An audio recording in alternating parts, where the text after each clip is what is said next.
If you guys enjoyed this video, remember to leave a like and subscribe to the channel. With that being said, hello everyone. Welcome to a very special video. My name is Matthew, and I'm sorry if I'm being a bit quiet. Currently I have family over, so can't really be too noisy. But that said, we have a very special occasion with us because the day that this goes live, not the day I'm recording this, but the day that this goes live, May 16th, is going to be the 11th year anniversary of the MonsterVerse, aka the film that started it all, Godzilla 2014. Yes, as luck would have it, 11 years ago today, the first Godzilla movie in, I think at the time, 10 years after Godzilla Final Wars, and the movie that brought Godzilla back into the mainstream as this big pop culture icon, renewing interest for the franchise, and brought me into the franchise as well, thanks to just an outright amazing film, turns 11 years old. 11 years old. How time flies by. Initially, I didn't see it in theaters because I was too young at the time, but I did see it on digital, and it was a blast. I loved it. I'm so nostalgic for Godzilla 2014, which is why, for this occasion, we are reviewing not one, but two Godzilla 2014 figures. The NECA Godzilla 2014 original release, or one of the original. This was released, or I got this guy in the winter of 2015, so he would have been one of the first ones. And a reissue of the NECA Godzilla 2014. So one of the originals and one of the reissues. So yes, we have taken a look at both of these guys numerous amount of times, but today is a very special occasion. So why not revisit these two in the form of a brand new remastered 2025 review on a more criticalized and analytic review? I don't know the term. But yeah, with that said, if anyone doesn't know, this is actually one of my favorite Godzilla figures, period. I kept saying it was my favorite, but personally, after really reviewing it, well, we're just gonna kind of like really think about it. It's not like my favorite. Honestly, I don't really know if I have a favorite, but he's definitely high up on the list. You know, he's been with, I think, technically speaking, the most videos on the channel, the Average Godzilla Show specifically. And this guy is, news of the block, so, I mean, technically speaking, the same figure. But with that said, we're going to be going through pretty much emotions, sculpting, articulation, and all that stuff. So let's get on right to it, birthday boy. So first things first is we're going to be taking a look at the original version, which it is worth noting that this is, an older figure. It's over a decade old. So the sculpt and paint work is going to be a bit outdated in the world of figure collecting. But then again, companies can literally do like such an amazing job, like the Hayo, and then other companies can do like a miserable piece of crap. But who knows? But for NECA's case, the NECA Godzilla 2014 was their first stab at the Godzilla license, and with it came, apparently this was like, I don't remember how many prototypes they did make before Legendary and Toho finally approved it, but apparently it was like multiple, and this was the one that they picked. So yeah, it took a bit of tries, but this is going to use the model from the movie, so automatically it gets like practically an A+ for accuracy as far as the design goes. But let's go ahead and take a closer look. And because we have a higher quality lens camera, we can actually see it better. So for the eyes, they're going to be a more duller yellow, kind of like dandelion color, with the eyes being just basic slits in the middle. Nothing too crazy. Kind of looking a little googly from the front, but it looks alright. The base color is going to be more of like a dark black with hints of like blue as well, like a blue wash that's very intense throughout the figure. Like you never really recognized how like just absolutely gnarly it looks with how much they used here. You can definitely see some wash down here as well. Like here, the spine work as well looks nice. Here at the front we get some like silver texture, which one looks pretty interesting, honestly. Didn't really expect silver. You know, it definitely has a lot of color on the face itself because you use blue, silver, black. For the teeth, mine have suffered a bit over the years. They looked way better when I first got them, but you can definitely see how the teeth are a bit scuffed. The front teeth themselves actually aren't too bad, but the bottom teeth are at this point are just non-existent. Um, you know, just throughout the years that this guy's been in my collection, it's definitely seen its fair share of battles. I don't even know how many times I've used this thing for my episodes at this point, like at least a few hundred. So we have some mild gum overbleedage, which is not from me, it's from the figure, but that's okay. For the tongue, it's definitely going to be a bit more of a darker magenta. And then we have like some more pinks in there. A little bit of circle. I wonder if that's like a mold line. And then we have like inside the mouth where he doesn't really have a throat hole, but he does have an upper mouth, which actually does have some magenta paint applications from the tongue, which I do find pretty cool. And the jaw actually has some pretty nice detailing going down to the bottom of the jaw, where it's more of a brown color. Nothing to really like write home about. Gills and the little like neck segmenting, they look really nice. Especially like you have the more rounded gills before they started like making them sharpened. I don't know why they did that, but whatever. And then we have some more neck segments down here, and then more gills action right here. And then you can kind of see how like these little scales are colored a bit differently, mildly, more towards this side. And then you have like the big like tan brown that's used, and then you kind of get like the blue wash as well. And going down to the sides, which I kind of realized I gotta rinse this guy good. But you can definitely see a lot of the nice gnarly detail work. Just looks so cool on this guy. Very not I don't want to say the word lifelike, but almost looks like real scales. But for 2014, this was awesome. The spines, actually, we'll talk about the spines in just a sec. But yeah, we definitely see like the black base with the blue highlights looking really nice. Let's go to this side. As you can see, definitely a lot squared off, little pegs as well. Then we have the sharpened claws, which are more glossy than anything, but we still have some very nice segmenting going down, fuzzy stuff. Tan from the stomach to the armpit. Doesn't really look like too over exaggerated, but that actually does look pretty well done. We're going to this side, as you can see. The chest is going to be a very kind of like mucky, sandy brown, very much dirty, where we can get like, I don't even know how much a pack that is. Like that's two of there, 4, 6, 8, 10, 12. That's like I don't even know what to call that.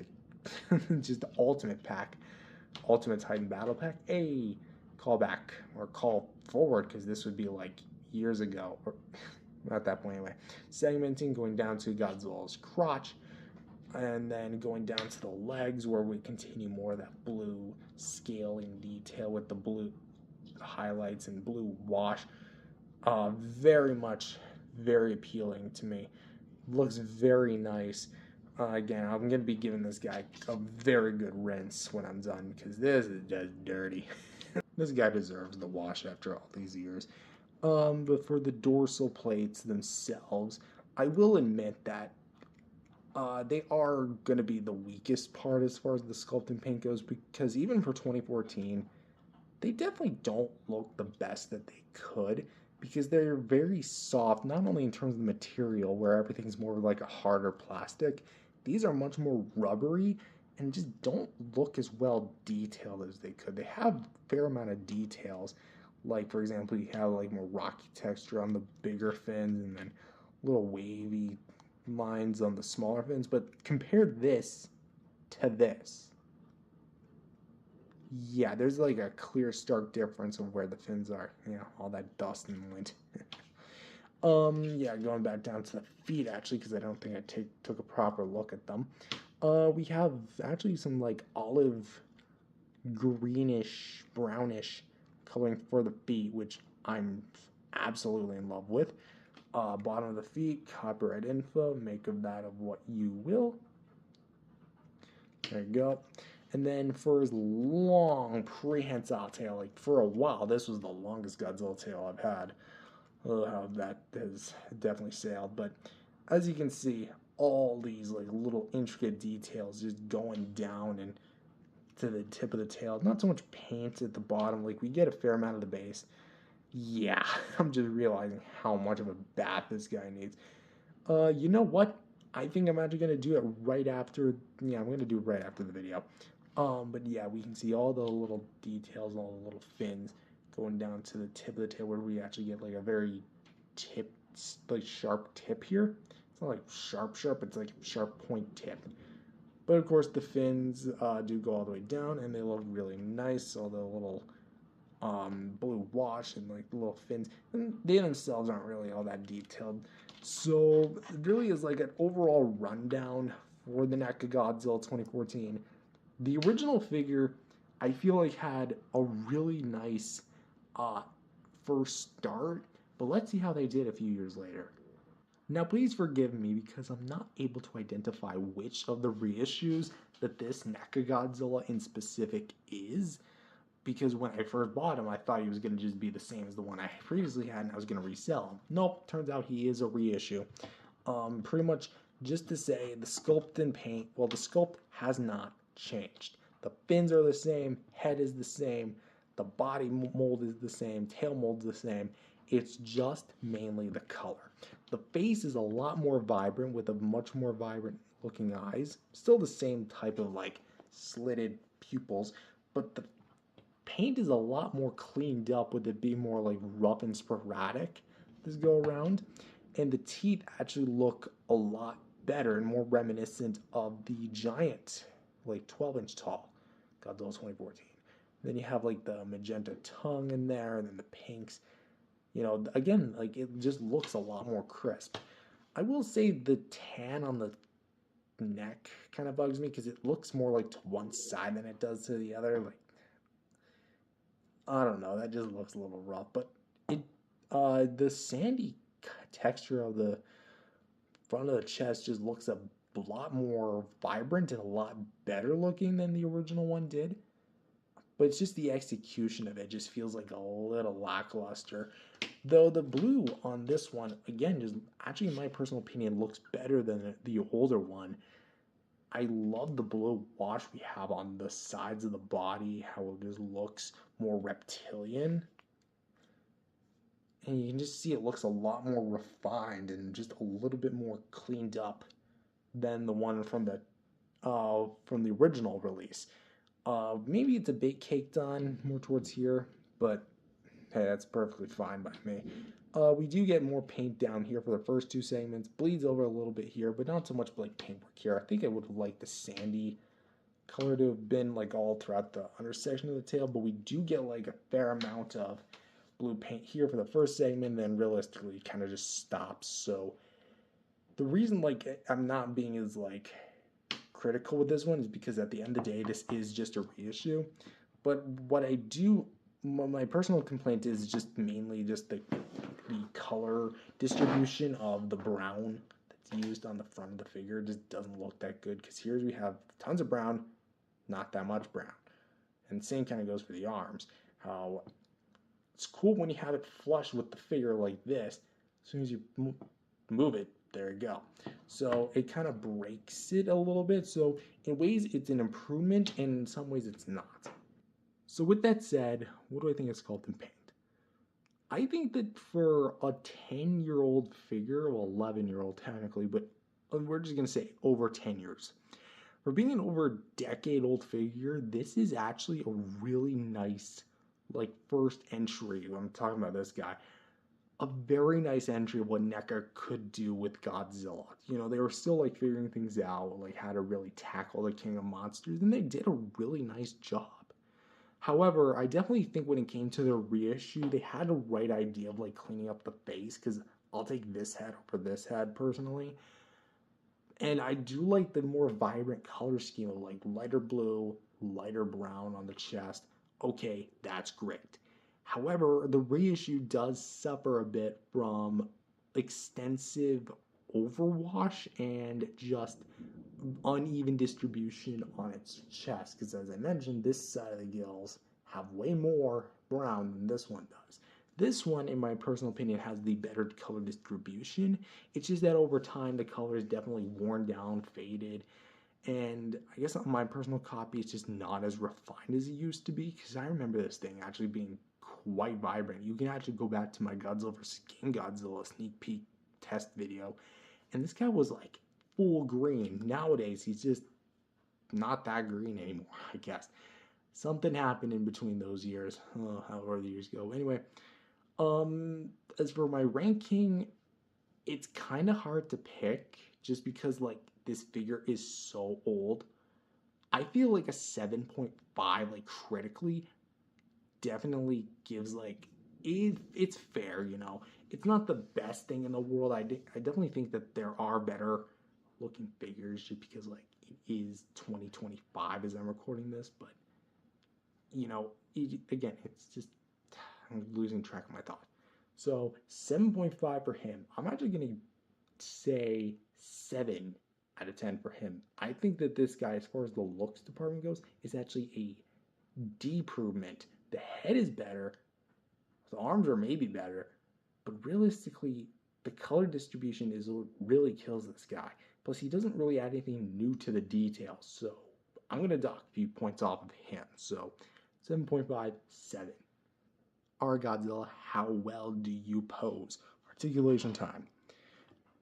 Jaw is on a hinge, so you can go open and close. It doesn't feel like there's a lot of range, but you can definitely get a lot of, well, it's basic enough because the tongue is just mounted to the up of the mouth, up of the jaw, so that's basically all you need. Head is on a ball joint, so you can go up, down, side, side, swivel. Same thing for the neck, where you can rotate quite a bit. So you can spin that there. Shoulders can go out, in, rotate full 360 degrees. Elbow can go like that, bent in, can swivel, and a ball joint here at the wrist. We have a ball joint here at the ab crunch, so you can go down, up, side, side, little tilt. Can't really like get too much range out of this, but it's decent. I think this is honestly credited thanks to the fact that I've loosened this thing over the years, but you can get quite a massive amount of range with the hips. You can go like slide it in and out thanks to those barbell style ball joints, and they actually have it hidden in sculpt, so it looks seamless. Kind of like what they did with the MonsterVerse Godzilla 2014. The knee can go straight up about that far, in about that far. Can also rotate. The foot is on a ball joint, so you can go pretty much a full 360 degrees. And they have 1, 2, 3, 4 ball joints of segments, so you can twist up, down, left, right, and swivel. And then from here to roughly about here, it's going to be a bendy wire. Then from here to here is going to be thick rubber.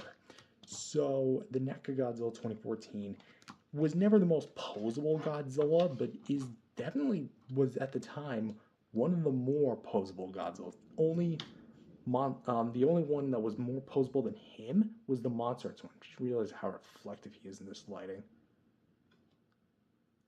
I could check myself in the mirror in the morning. But yeah, essentially that is basically it. Let's actually go on to the reissue and show what's different. Now, essentially, nothing has really changed. Still head, jaw, neck, shoulders, elbows, wrists, movement here at the waist, and then hip, knee, foot, and then 4 segments for the tail, then a bendy wire. But there is one thing worth noting. I don't know if this was because of the previous owner, but you can kind of see that there's a slit missing, like a little spine that's missing, just for a brief comparison here. You can see this spine right here. See that? Right tip of my finger. That is missing on this one. And what I theorized what they did was they actually cleared out this little passageway for it and made him look up. Now, to my knowledge, this is something you can do with your NECA Godzilla. Just be careful because remember, NECA's not making any more of these. So if you break that and mess it up, that's gonna be on you. But yeah, he can actually look up like that and looks pretty damn good. And I'm actually kind of surprised because there is more gill sculpt up there. Because like you don't see it, now you do. Don't see it, now you do. Whatever. So that's something worth noting. But hey, I own it now. So overall, how would I rank articulation? Even in this day and age where we're getting like so many basic articulated up and down swivel Godzillas, Playmates, Bandai, this figure is actually still pretty posable, and you can get him into a lot of nice poses, especially for what it was worth. But at the same time, you know, there were more, even at the time, like higher, more posable Godzillas out there. And I feel like this is what really set the stage for every NECA Godzilla going forward with the same almost style guide, which almost all of the NECA Godzillas had like this amount of articulation, if not a little less, if a little more. So in all honesty, I'm gonna have to give this guy, I'm feeling the same thing, 7.5. Again, it's very posable. It's a bit outdated, sure, but it's quite enjoyable. It's very posable, very fluid, and mine can still somehow hold a pose all these years later. So even with this, I don't know what that was supposed to accomplish. Okay, so yeah, you can kind of see this guy does a little bit more, but yeah, 7.5 it is. Next up is accessories. Now, sadly, across all of the NECA Godzilla 2014 figures that NECA made, 6-inch only, like all the reissues, he never came with any. Well, it is worth noting that NECA actually did present a Atomic Blast prototype to Toho. Apparently, they were turned down, which, like, why they would approve Monster Arts' but not NECA's? Like, come on. It's literally right there. It's in the movie. Just translucent fins. You know, I would have loved to see what that prototype would have looked like. But alas, that's a fantasy. Who even knows where that prototype is?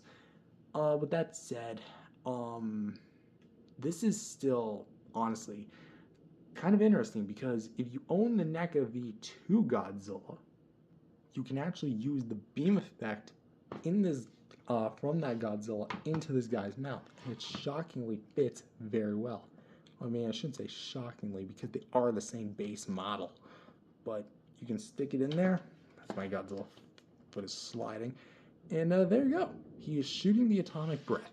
Now, of course, it's lacking the blue fins and the more flame-like heat ray, but he's shooting atomic breath. And if you also want to see it with the reissue one, I'll gladly deliver that to you. Come on. There you go. Perspective on this camera is a bit funky, but that's okay. So overall, even though it doesn't really come with accessories, I feel like this could have been a really nice time to get some beam effects in. And just for some size comparisons, here they are next to the Playmates City Destruction Godzilla 2014 with tank. And as you can see, it's almost like these three were triplets, except this guy never really was like these two, I suppose. What a startup for a Netflix show. And just because it's the closest thing I have to the Monster Arts 2014, here they are with the Monster Arts 2019 from Godzilla King of the Monsters.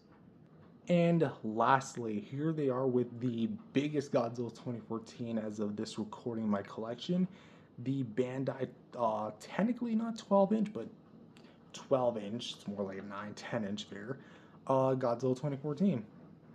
And so overall, what do I think of these two figures? I'll admit, I think that the NECA Godzilla 2014, in this modern day and age, is it outdated? Yeah, it is.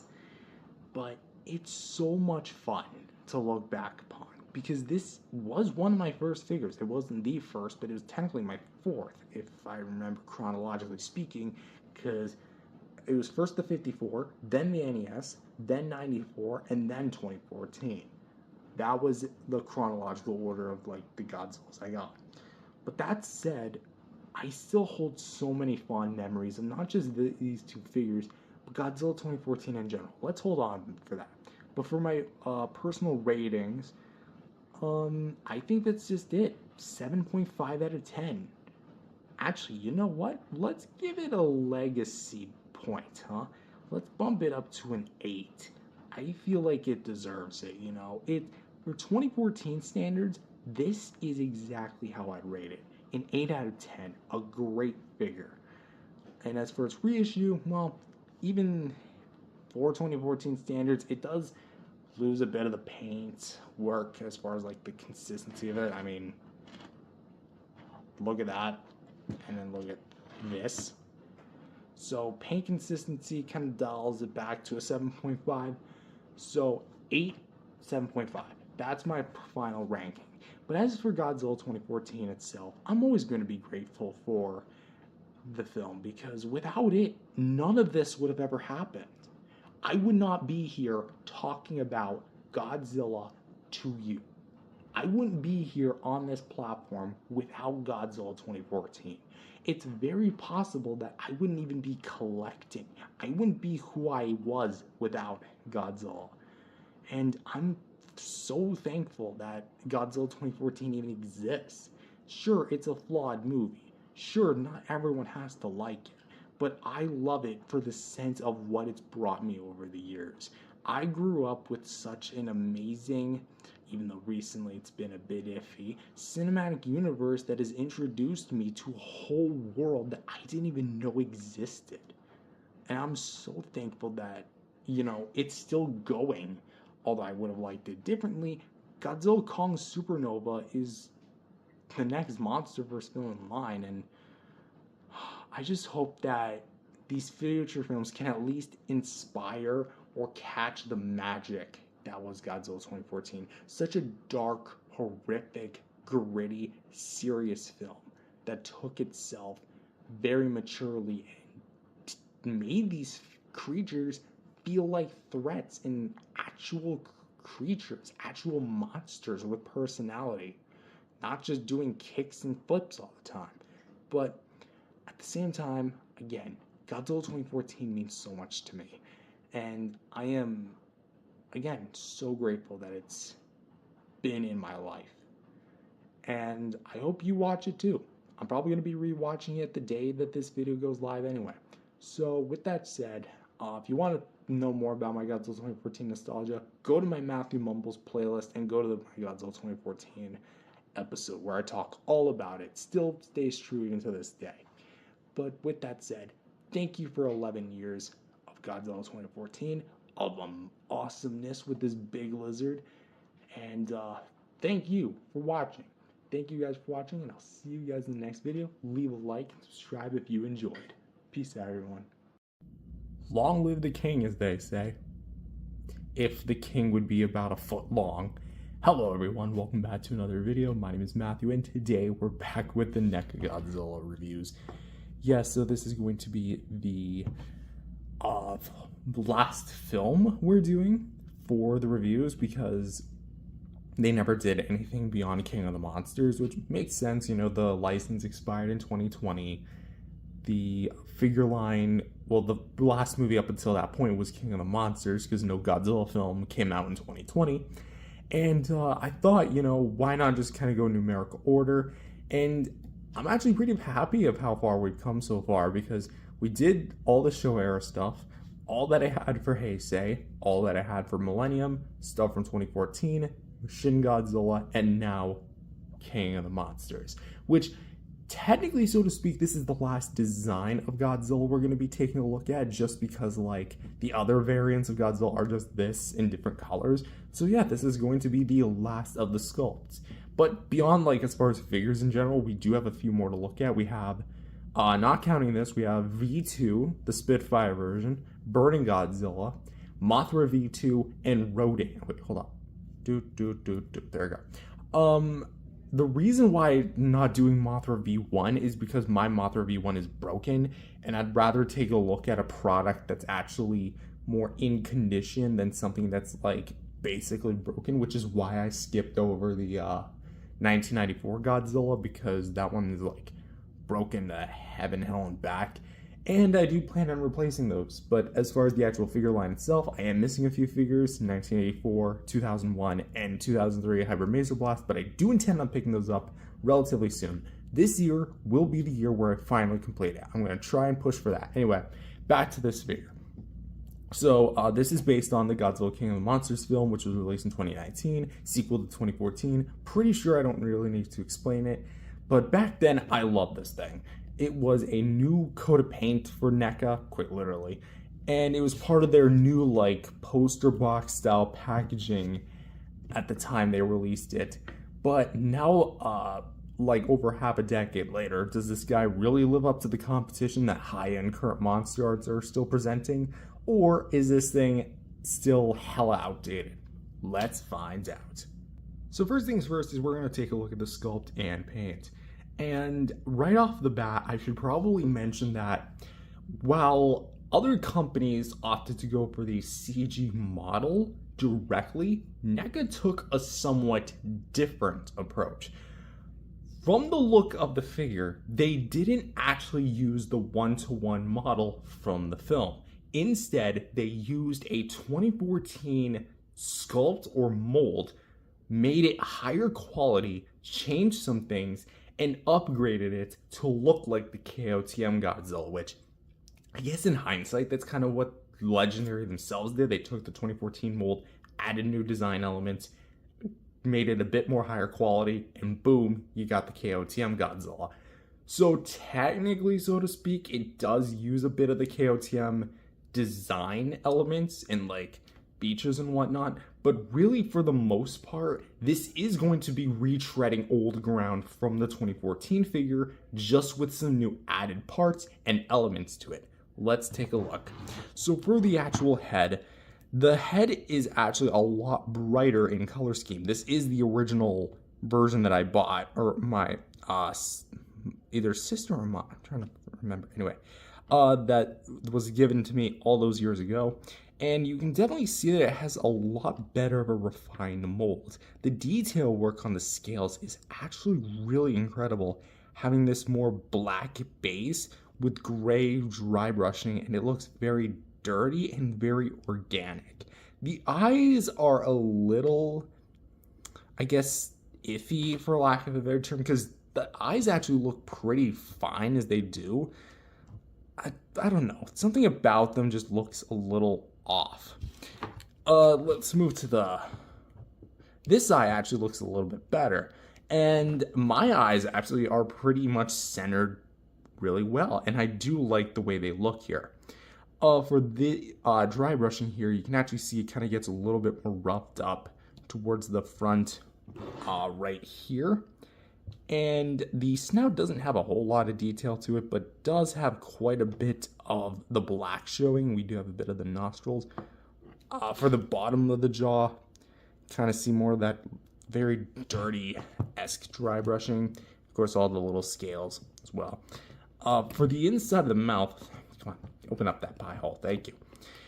Like I made mention, this is going to be, again, retreading old ground from 2014, so the teeth are not going to be as big as like the other NECA Gojis, but actually have a different colorization going on. The mouth is more salmon by comparison to the original 2014 figure being a lot more pink. And I just realized there's a bit of blue in there. I don't know what that's from. So we have a bit more salmon type orangish color. And the tongue is in a somewhat different position. It looks a little longer. And the bottom jaw, again, actually has a bit of detail work in there, which is actually pretty surprising. And as for the teeth, they are painted decently well. Mine's got a bit of scuffing, but again, because of how old this figure is, that's kind of to be expected. And it actually, again, looks pretty well done. If I had one gripe, it's that the orange paint doesn't like go all the way when you open up the jaw, so there is going to be a bit of the gray showing, so that is a bit of a stinkid right there. Next, we have the neck piece, which, look at this. This is beautiful, honestly. The detail work is just so good, and all the ridges here. You can definitely see what I meant by upgrading it from the 2014 figure. Essentially speaking, it's cut the exact same way as far as the articulation goes, but we'll talk about that as far as posability. But the actual like detail, we have little scales down here. We have the gills, which are a lot more straightened out this time. We have the neck itself here with the little ridges, and of course the dorsal plates down to like the back plate right here in all their glory. 1, 2, 3, and 4. Let's go to this side. Bada bing, bada boom. For the dorsal plates themselves, this is kind of what I meant by like taking nods from the 2019 model and maybe modifying it. But these are definitely bigger than how they were in the film, but they are still pretty well shaped and pretty much have the overall design down pretty much well. Something I like about the KOTM fins here is that they are very well painted. Like, they have this very tree bark almost looking look, and they have this like very fun wave pattern. It looks really organic and it looks really cool, especially like the back plates down here, and then you kind of get back up here. Let's kind of go to this side. More of the detail here is captured very, very well, especially the transitioning between the plates and the actual body. Speaking of the actual body, the scales are going to be a lot more circular as opposed to more standard Toho Godzillas where they're a bit more oval. Going here to the pecs, they're very well detailed. The paint is a little iffy, having a bit more paint on one side than the other, because you can see a lot more black. But you can definitely see at least the dry brushing still retains that awesome, kind of like very unique, kind of olive green brushing. And the shoulders especially, it looks very dirty, and I love the way it looks. A bit more squared off scaling as opposed to the main body than the various ridges as well. Underneath, you still got the black kind of peering through, because obviously that's where the paint was. So there, it's a little disappointing. But the claws here are going to be painted the olive green. Mine's a bit scuffed again, just because of how old of a figure this is. Been exposed to the elements, it's going to get chipped. So here's another look at this side. And let's kind of go back. I think we talked about the legs here. So let's talk about those legs. The legs are going to be pretty big, pretty meaty, but also very well done as far as the detail is concerned. Lots of rectangular-ass detail that kind of fans down. All the little intricate scaling details back here. The legs are going to be kind of folded in, obviously, because they're bent in at a more neutral posture. And the more dry brushing you see, it's just more of where the detail is going to be really elevated. And the legs are no exception. The feet here are going to have, again, the more olive green paint application, a bit scuffed on mine. I kind of wish there was a bit of shading, to be honest, because there is some detail you can kind of see. But I kind of wish there was more like a dry brush, like more line work. But for the bottom, we do have some detail work as well as copyright info. This foot, we don't really have anything. We do have a peg hold of. This one, we have the trademark and copyright Toho 2019 NECA, made in China.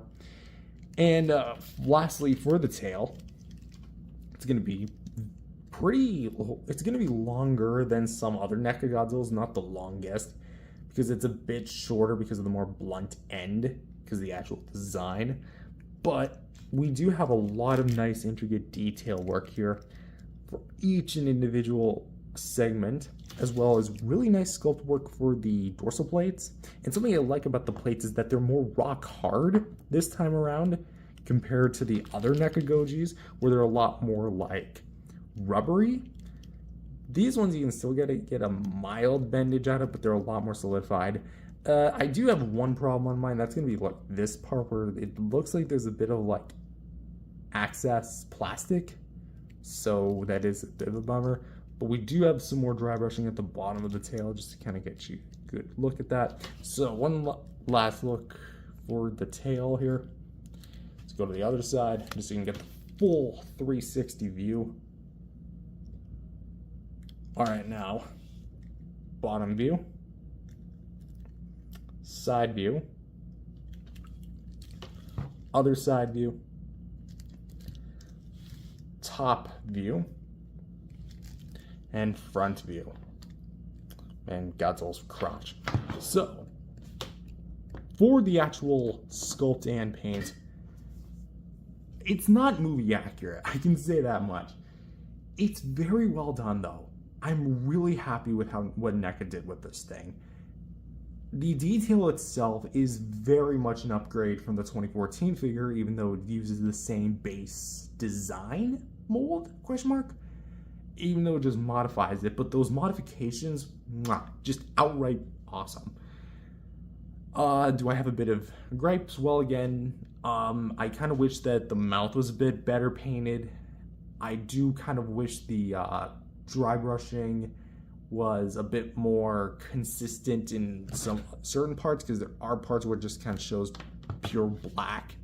And I do also think that the claws could have been maybe a bit different color, because olive green for some reason definitely isn't the way to go with this one.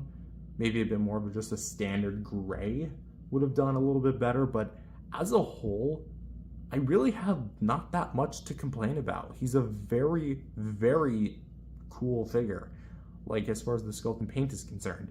So I'm gonna say 8 out of 10 for the sculpt and paint. Not bad, pretty well done. Sculpt, or sorry, articulation. We already went over the sculpt and paint, didn't we?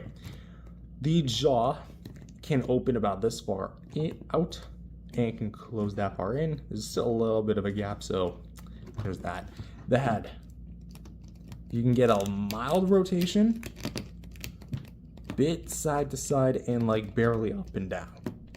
Even after all these years, it's just because of the way it's cut. I think part of it is also because of the more thicker, tighter plastic, plus the head spike back there, because the 2014 figure didn't have that. This one can actually like grind up against the paint of this dorsal plate back here. And as for this neck, well, you can get a mild rotation, but it's basically locked. So the actual head articulation sadly isn't that posable, and there's really not a whole lot of give to the articulation. Shoulders, got to be careful here, because a few years ago they did pop out on me, and they refused to go back in.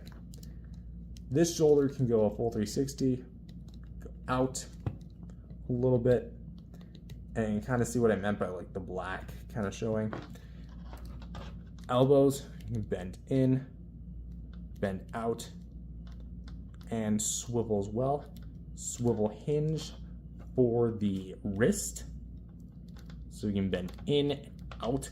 So that's actually something that was changed from the 2014 figure, because the original 2014 figure just used the standard ball peg and plugged it right into the forearm. Here you actually get a rotation and a swivel hinge, allowing better palm movement. So for the waist, huge upgrade from the 2014 figure. We can actually bend down to this far, rear back up, pushing it a little bit, about this high up, and we can actually get a pretty damn good rotation out of it, as well as a pretty decent side to side. Anyone who knows the Smash Strike Godzilla knows like what I'm kind of talking about when I do this, except it was kind of like on the tail. I wonder why Bandai didn't do anything for the 2019 movie. Bandai America, I should probably add. The hips can go a full 360 degrees, and there's that blue again. What is that? You leaking blue? Whatever. Moving the arm here, we can go a full 360 degrees. And a bit out to the side like that. Kind of come back in if you really want to. Okay, that's a really stiff knee. There we go. I think this knee is actually the right knee. There we go. So you can straighten out about that far. Bend inwards about this far. Can swivel like this. And for the foot, can go side to side, forward and back. And for the tail, 10 ball joints across. So you have 1, 2, 3, 4, and then this is where you attach it 5, 6, 7, 8, 9, and 10 segments. Go down, go up, right, left, just all the way around. So, I will say it's a bit too fluid sometimes because depending on how you have it posed, it could droop. Like, for example, well, it does make it kind of realistic, like if he's just kind of going limp. Although if you do kind of go to the side, it does kind of lock in the pose a little bit. So as for the articulation, he's pretty good, I would say. He's not like spectacular. He can't really do the famous looking up rebirth scene, if you know what I'm talking about. The scene where he like looks up, straight up in the air and fires the beam. I know technically speaking the wrong version of Godzilla to do that, but kind of like changing out there you go. So it's a bit iffy as far as that aspect goes. I'm trying to make sure I have it in place. Okay, there you go. So you can't really move the head all that much. Arms got a pretty nice upgrade with the wrists. The waist got a little bit freed up. Legs are still decently posable, and the tail is fully posable. I would say it's overall an upgrade from the NECA 2014, but the head really, really doesn't do it all any favors. So 7.5 for the articulation, I would say. I feel like that's a bit low. You know what? I'll bump that up to an 8. I feel like that's fair. Anyways, next segment is going to be our accessories. And unfortunately, during the time when NECA was actually putting some accessories with their Godzilla releases, like the Godzilla 64 came with a beam effect, 62 came with a beam effect, and pretty much all the other KOTM releases, except for Burning Godzilla, this one did not come with anything. A few years ago, I did make that building. They was like inspired by vs. Kong, where you can like have the tail in there and almost like he swiped it in. That's like my own thing. So I definitely think NECA could have featured something with this release, because the V2 for the exact same price came with a beam effect and a clash effect. Mothra, both versions, came with a stand and a cocoon base. Rodan came with an alternate head, rod, explosion, and volcano. Going nuts here. I forgot to mention the alternate head. This Godzilla doesn't come with any of that, unfortunately. And no, the tail and the box are not accessories. That is packaging, and that is assembly to be required. So, I mean, you could have maybe had like a clear rod and had the Argo jet. But alas, that was 6 years ago. He comes with nothing. For some size reference, here he is next to his brethren, the NECA V2 and Atomic Blast and V3 Burning G. He's about like 6 inches tall and about, I would say, 10 inches long. He's not exactly 12 feet. Sorry, 12 feet. Not even he's 12 feet. My gosh. 12 inches, I should probably say. But he is close to that scale. So, hey, at least we got the full trio. He's next, by the way. And here he also is with the Monster Arts 2019 Godzilla and the NECA 2014 Godzilla. And let me just kind of bring these guys in for a generalized comparison. Not sure if I'll do another video on these two. I think I already did one like not that long ago. So these two, take your pick, daytime, nighttime. And as for the Monster Arts, I've again already compared the two, but as far as like which figure I personally prefer, I'm happy to have this guy in my collection, but I honestly think ultimately the NECA one is going to be my favorite of the two, and that mainly comes down to one thing. Paint quality. Okay, that sounds really weird, but let me explain. This guy doesn't really have a whole lot of paint to him. Well, this guy actually has a lot and kind of brings out his details more so than this one does, and in my personal opinion just looks a lot better. And finally, to round out the video, here he is with the Playmates GXK Godzilla standard version, the one with like standard spines and the beam effect, which is kind of bent actually, so I might have to fix that. and the Hiya Toys 2021 Godzilla, which I do plan on picking up the Hiya 2019 or like a pre-evolved 2024, but that's probably not for another while. So when you really all said and done, what do I think of this figure? He's a really nice addition, honestly. What I like about him is specifically how he looks, and he looks really well. I love his paint, I love his sculpt. There are some things I do find a little iffy about it, and the articulation on the head is like hella limited, but everything else is pretty fine and fun to pose. It kind of sucks that he doesn't come with any accessories, but at the same time, the other ones more than make up for it. But on its own, that's a little disappointing. Do I recommend this figure? If you can find it for a reasonable price, I would say between the $40 to $60 range in the box, sure, by all means. If it's between like $30 to $40 loose, sure, pick it up. That said, exercise caution, because to my knowledge, this is the most bootlegged Godzilla figure from NECA that there is.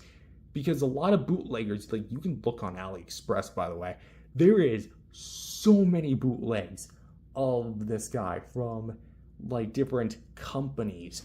One of them is I forgot the name actually, but you can literally look, there's like a billion of them. If you want to know the difference between this and the actual bootleg, look at the painting. Look at how more uniform the dry brushing is versus something like the bootleg where it looks a lot more, what's the best way of doing it? Putting this, it looks a lot more chaotic. It doesn't look right. And as well, it just doesn't look as it should. So know who you're buying from, where you're buying from, and if you find one of these, because they are still around, limited batches, sure, but I think once you actually get it, it's pretty damn good. So with that said, I overall rate this an 8 out of 10. That said, thank you guys for watching. Leave a like and subscribe, and I'll see you guys next time. Peace out, everybody. Today, Godzilla said you want to go round 2 with the blue. Anyone recognize that reference? Certain electric blue animal? If you know, you know. Hello everyone, welcome back to another review. My name is Matthew, and today we're back continuing our line with the NECA Godzilla figures. Today we have the, technically speaking, second last incarnation of Godzilla we're going to be taking a look at from the King of the Monsters movie, the NECA V2 2019 Godzilla figure. Now, I kind of want to preface that this is going to be just out of the gate my personal favorite figure of the bunch, like as far as the KOTM line is concerned. I know previously I said I'd prefer the V3 to the V2, but I kind of have a bit of a mind change, so that's my general personal opinion about the figure. But we're going to be taking a more objective look, not subjective, objective, in the eyes of someone who'd just be wanting to look at this thing and say, hey, you know, that's cool, maybe this could be done a little bit better, maybe that couldn't be. But yeah, just going over the positives and negatives, reviewing it accordingly as a critic. So without further ado, let's go ahead and take a look at the Spitfire 2019 himself. First things first is we're going to take a look at the sculpt and paint. Now, admittedly, this is going to be the most, technically so to speak, HD version of the 2019 sculpt that we have, because I don't know what it is about this one in particular, but this one looks really well defined and just looks really well sculpted. For the actual base colorization, we actually have a bit more of a mute gray as opposed to the more various greens thrown on screen. And admittedly, yes, it is pretty cool. But personally speaking, I do prefer this overall look. Again, that's more my opinion. Screw it, might as well throw my opinion. I mean, it is a review, my own thing. I do prefer this overall like base colorization, and I almost wish the V1 was like this, just with a bit more dry brushing, but hey. To the eyes, we actually have a bit of like a lighter blue with a very metallic white to simulate the eye like glowing. Then here we have like some black around the eye, and then we have more blue kind of like infused with the actual plastic. And then kind of on top here, we have more of the segmented details. Just looks like he's crackling up with energy. Gotta move the spoilers, accessories out of the way. We have, again, more or less the same thing on this side, with, again, more HD refined details. Looks very nice, very awesome. And, yeah, just more or less, again, the same thing. Inside the mouth, however, that's a whole different ballgame. The tongue. It pretty much is a standard light to dark blue mix. It looks like, yeah, kind of like a blend, almost like, if you guys seen inside the Pacific Rim Otachi's mouth, that's kind of what it reminds me of. But yeah, the actual, like, inside the mouth, like, throat area would be dark blue, and then on the bottom, top of jaw would be like a teal, light blue, then at the bottom jaw, teal, and the teeth themselves are going to be individually sculpted and actually painted as well, kind of like dark indigo, which is pretty damn sweet. For the teeth as well, bottom teeth I should probably specify. They're a bit small, you know, that's to be expected. And for the nostrils, I kind of wish there was some paint in there, maybe to like showcase his atomic fiery power of goodness. Next, we're going to take a look at the neck, which, again, I should probably, if it wasn't already obvious, this figure shares the exact same mold as the first figure.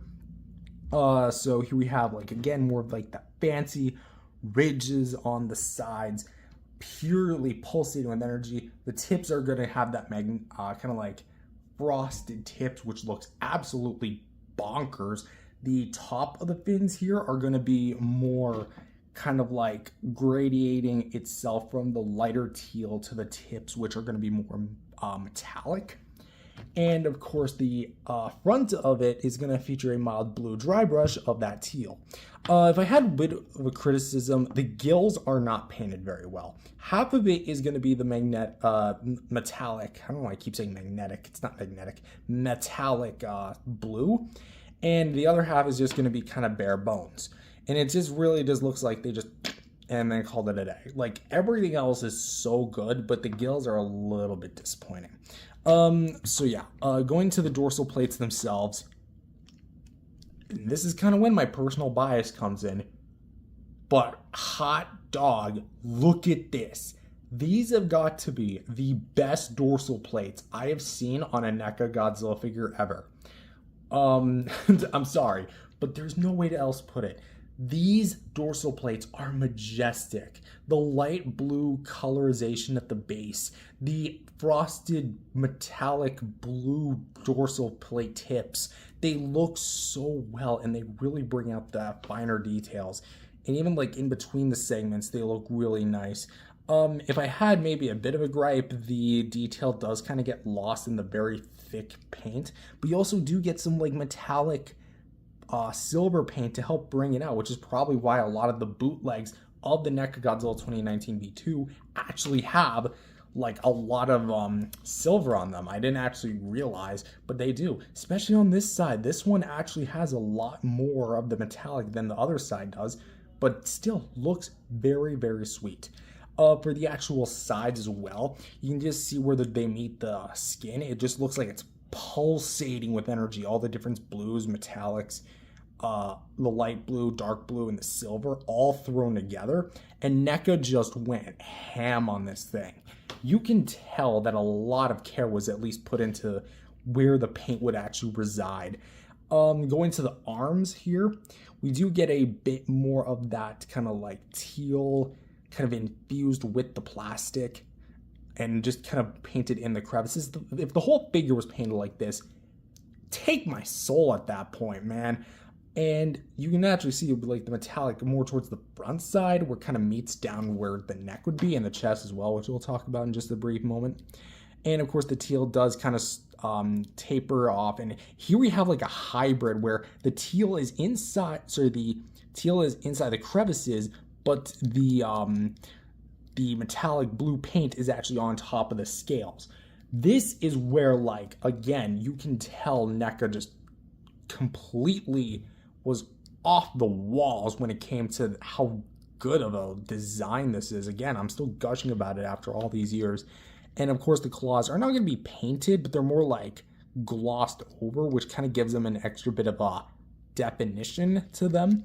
For the actual chest, unlike other Godzilla figures, I would say the transition actually does work here, because you do get, again, more of that dry brush detail, and the metallic blue wash that is on this thing looks very nice. And of course the pecs as well, with the turquoise a little bit inside there. Not so much like where the crotch is. I mean, you do get a bit of a wash with that. The legs, we have the detail, like the little veins that are like seeping through.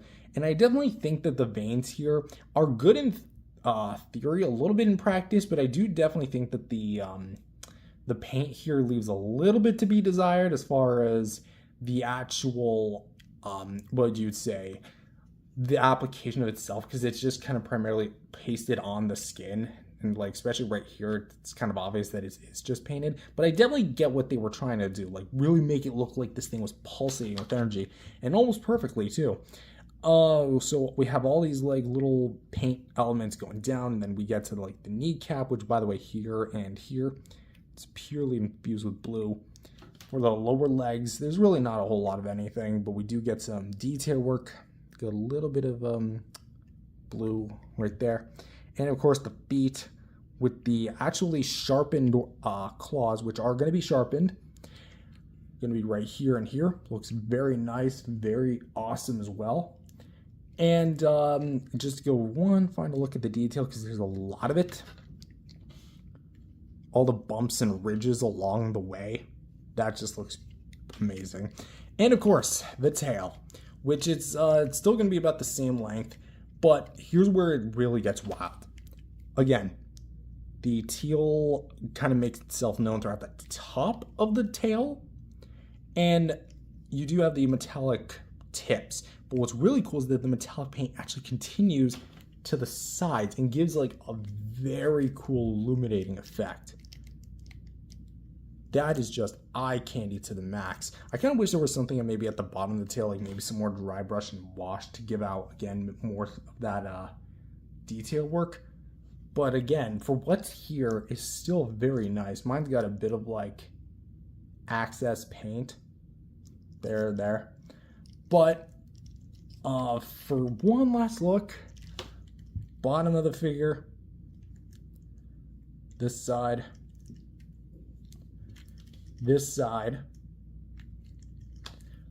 front, mouth open, and of course the top.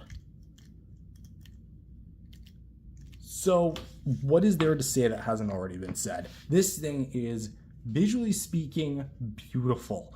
It is definitely eye candy as far as the paint is concerned. The sculpt itself is pretty damn sweet, even for 2019 standards. And yeah, if I had any sort of negatives, it would definitely be the gills. And I would honestly say maybe some of the detail does get a bit drowned out when it comes to things like overabundance of paint, because it is kind of a double-edged sword in some circumstances. But for the most part, NECA really crammed everything into what effectively is a $25 figure into an amazing package. And I'm really thrilled to actually, it sounds like I'm concluding the review. Subscribe, I mean, might as well.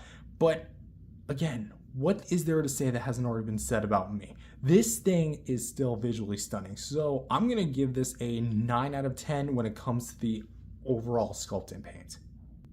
Articulation, the jaw, hinge, close it up, open up, there we go.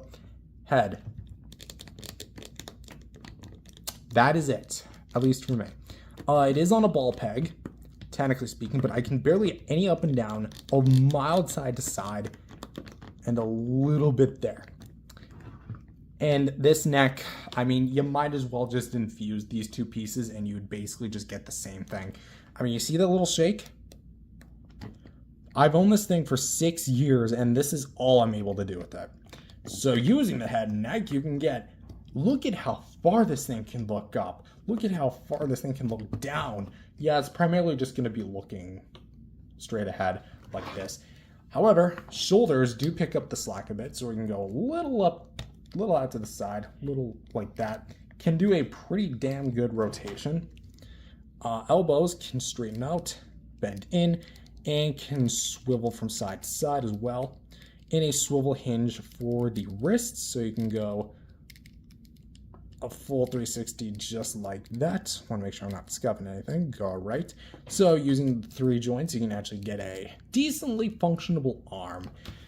Waist, really not that much. You can get a mild swivel and not that much up and down north side to side. You can get a rotation. So effectively the waist is just kind of useless. Unless you want to consider like a Bandai vinyl rotation as useful. For the hips, let's actually raise up the arm a bit. A decent amount of range. It's still pretty stiff on mine. I mean, you can kind of get a bit of a rotation. Full 360, there you go. It seems to glide at a certain point.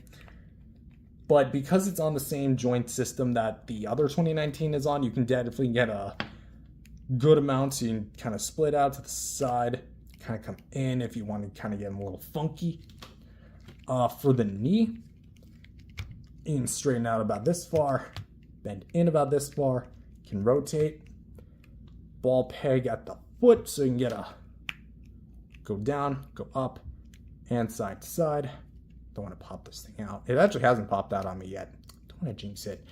And of course, from here to here, you got 10 segments. So you got 1, 2, 3, 4, 5. This is where you peg it in. 6, 7, 8, 9, 10. You can straighten out about this far. Go up if you want to the left, to the right. And yeah, it's a very posable tail. It droops a little bit, but that's not that big of a deal. So for the articulation, though it technically, so to speak, features the same amount of posability as the V1, I'm going to say V2's articulation is where it significantly dropped the ball. Because the head and neck, you barely can get anything out of. The waist, good luck trying to move that thing even a little bit past maybe like rough idea as to how much degrees this would be. I don't know, I'm not a mathematician, even though my name is Matthew. Just because I'm named Matthew doesn't mean I have to do the math for you. And the legs, I mean, there's really not too much to complain about the legs, but when you're limited to just arms, legs, and tail, the head also has to kind of come into fruition. And because you can't really look with the head, this will also tap into articulation, but you can't really recreate that famous looking up scene. So what I would have done, we're going to talk about this in accessories, but almost like detach the head and almost do what Haya did, even though this would be years later. Have a head that actually looks up, straight up. But of course, this is what's then, that's what is now. So for articulation, it's going to be on the little more weak side. So I'm thinking because the tail, arms, and legs are still very useful. It's just these 3 joints that I really don't agree with. So I'm going to say 7 out of 10. It's definitely going to be on the weaker side, but that's kind of what it is. Much like you saw in the intro, and as I've foreshadowed already, we have accessories, which we're going to feature a heat ray and a impact base. Let's talk about them. So, let's talk about the heat ray. So the heat ray is going to be based on, of course, the KOTM beam, which unlike 2014, because keep in mind that was supposed to be more plasma-like, it was weakened by the Muto's EMP because he used a bioelectric spark to ignite. This one is more focused and looks more like the Toho beams, which I'm assuming is why Michael Dougherty really just decided to literally just pep up this movie with like tons of Easter eggs and Toho drugs. Anyway, so this thing kind of looks like a blue Q-tip. We have this part which is more white, has grooves for the teeth, bottom jaw, top jaw. Mine's a little bit chipped. I don't remember what that's from. But we do have a lot of like silver dry brushing across a translucent blue plastic. And of course we have this tip, which is going to be where you would hit something. And of course you have that white spray. Now, fundamentally, this is going to be pretty good, and it's also solidified, so it's not going to flex and droop down over time the longer you have this. And of course, for this impact base, which kind of looks like the top of like a drink you drink on vacation or something. There's a martini. There you go, a martini. So it kind of looks like that. Anyway, so you have this white base, and then you have kind of it transitioning to the blue plastic with the metallic stuff kind of over top, and you have some segments that are a bit taller than others, like these two, then you have these short ones, this one, which is the longest, more shorter ones, this one, which is a bit longer, not that much, and then so on and so forth.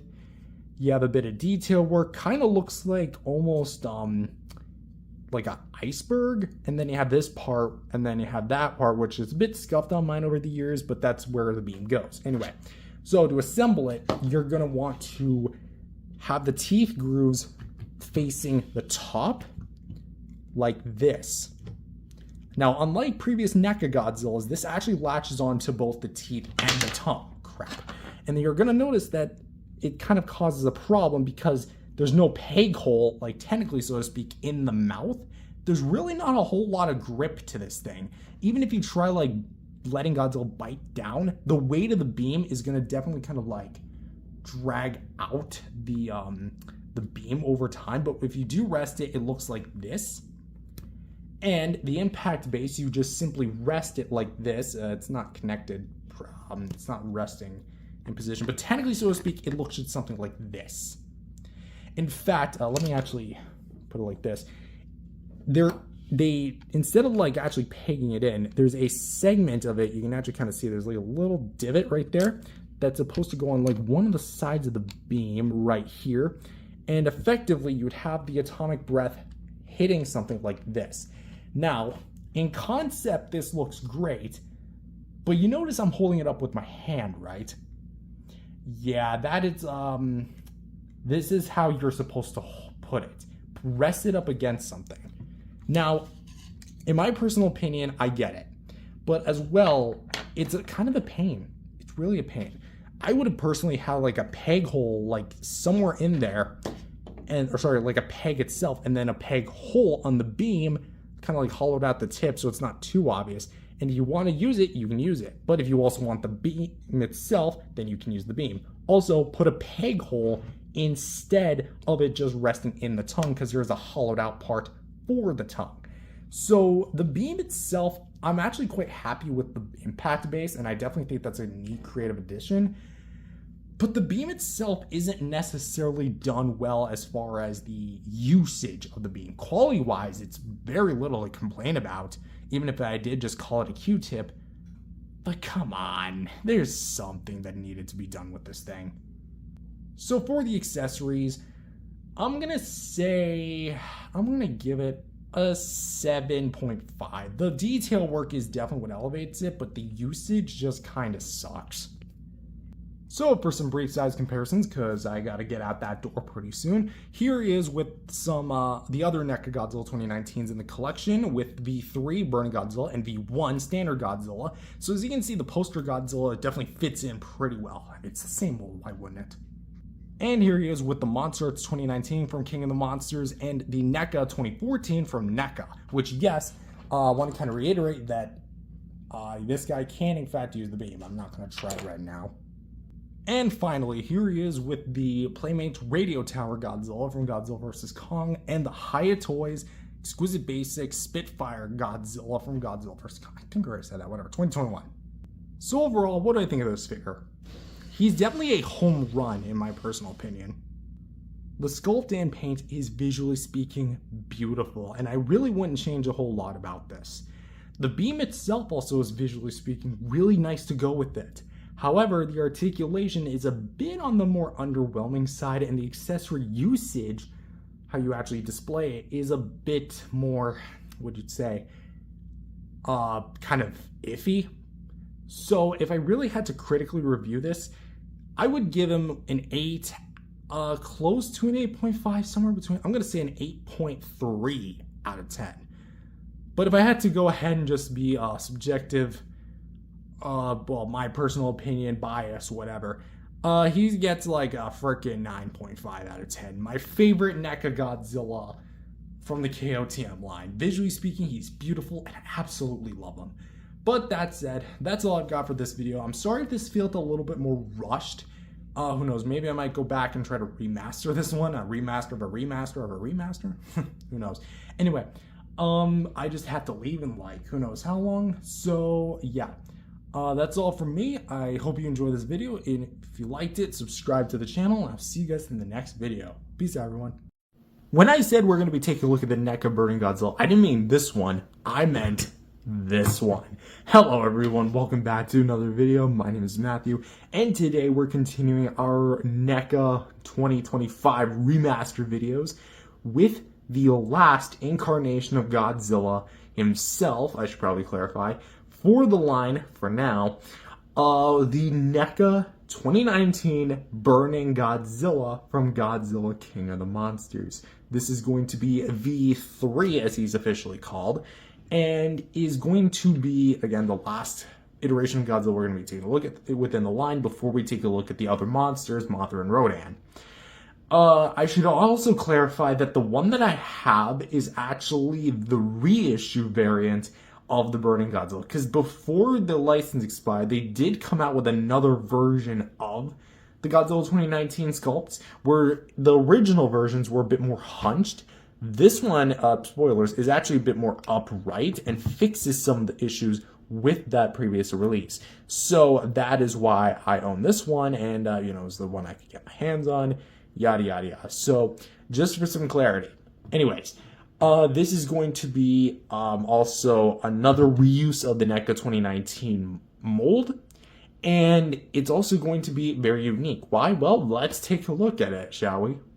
Starting off with the sculpt and paint, I should also probably clarify that, again, because this is the same mold, this is going to be the third time we're taking a look at this exact same sculpt for the third time in a row. So I'm going to be a bit more, I guess you could say, niche when it comes to the actual detail. So I'm mainly going to talk about paint, because there is quite a bit of differences with the paint. So starting off with the actual plastic color, as opposed to a dark gray or black, the actual solid color here used is going to be a bit more of like a ruby red, deep orange-ish color.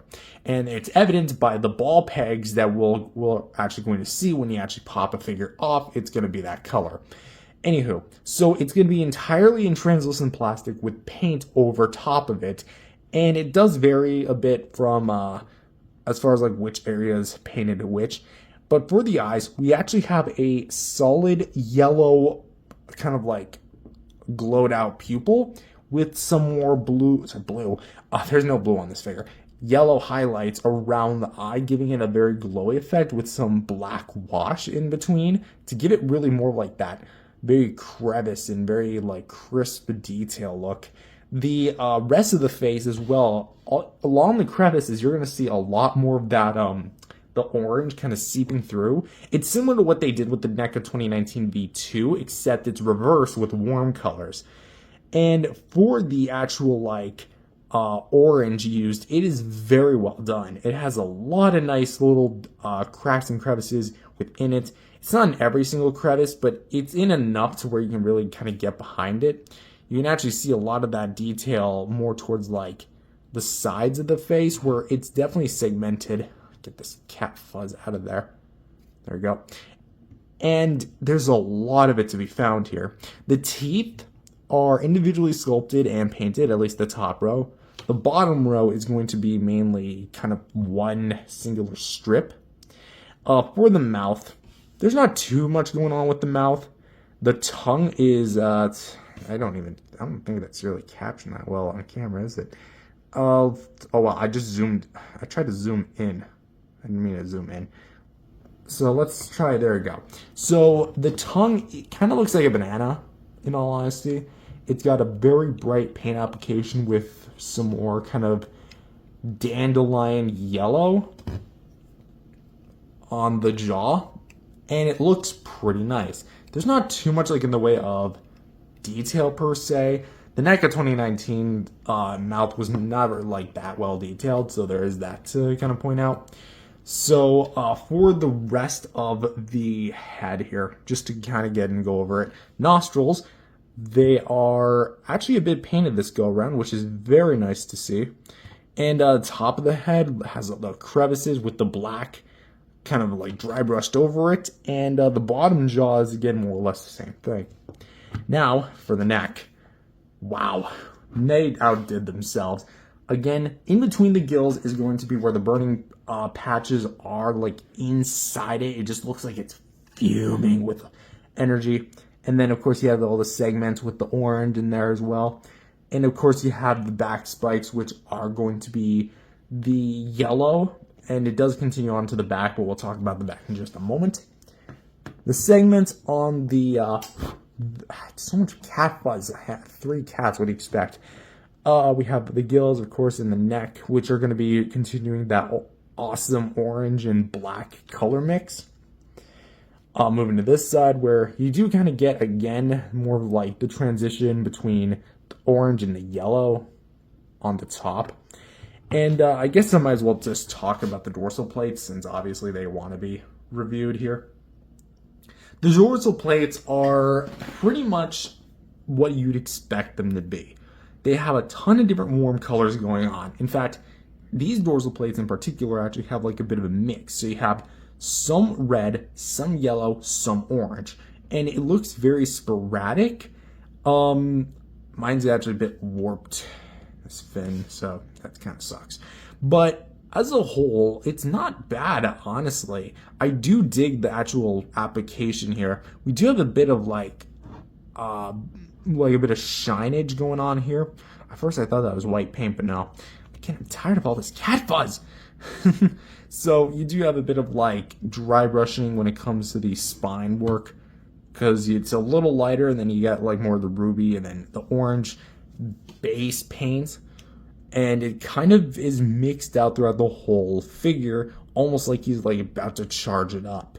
And of course, for let's actually kind of go to, you can actually kind of just see inside the crevices here. Here they actually continue like that lighter white, but for some reason they don't do that here. Kind of wonder why. And for this side, it's a bit more of the same, just kind of flipped. Still looks pretty well done. Same mold as per usual, very wavy like patterns. For the actual streaks, like the veins, you might say, oh, well, that's just what they did with the V2. Not true. It's actually different application, because there's 1, 2, 3, 4, 5, and then this big 5th one on the leg splits down. But the actual, like, veins themselves, again, it just looks like he's charging up and he's about to release such a big nuclear pulse. Going back to this side, not too much streaks. You have the big one down here, one up here. Actually, there's, I think, another one down there. And then you have this one and this one. So there's a little less, but that is all right. And, of course, for the sides, as well as talking about the shoulders, you do get that orange in the crevices with the black kind of like overwashed over top with the more ruby red kind of poking through.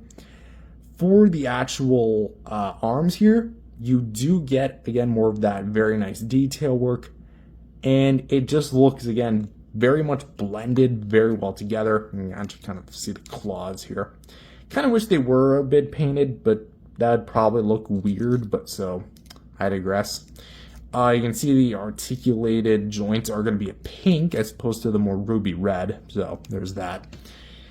For the pecs here, it has a ton of different wash with black and orange together thrown in all in one big mix of such a big color canvas. So there's that. More pecs and more like the wavy pattern, as well as Godzilla's crotch.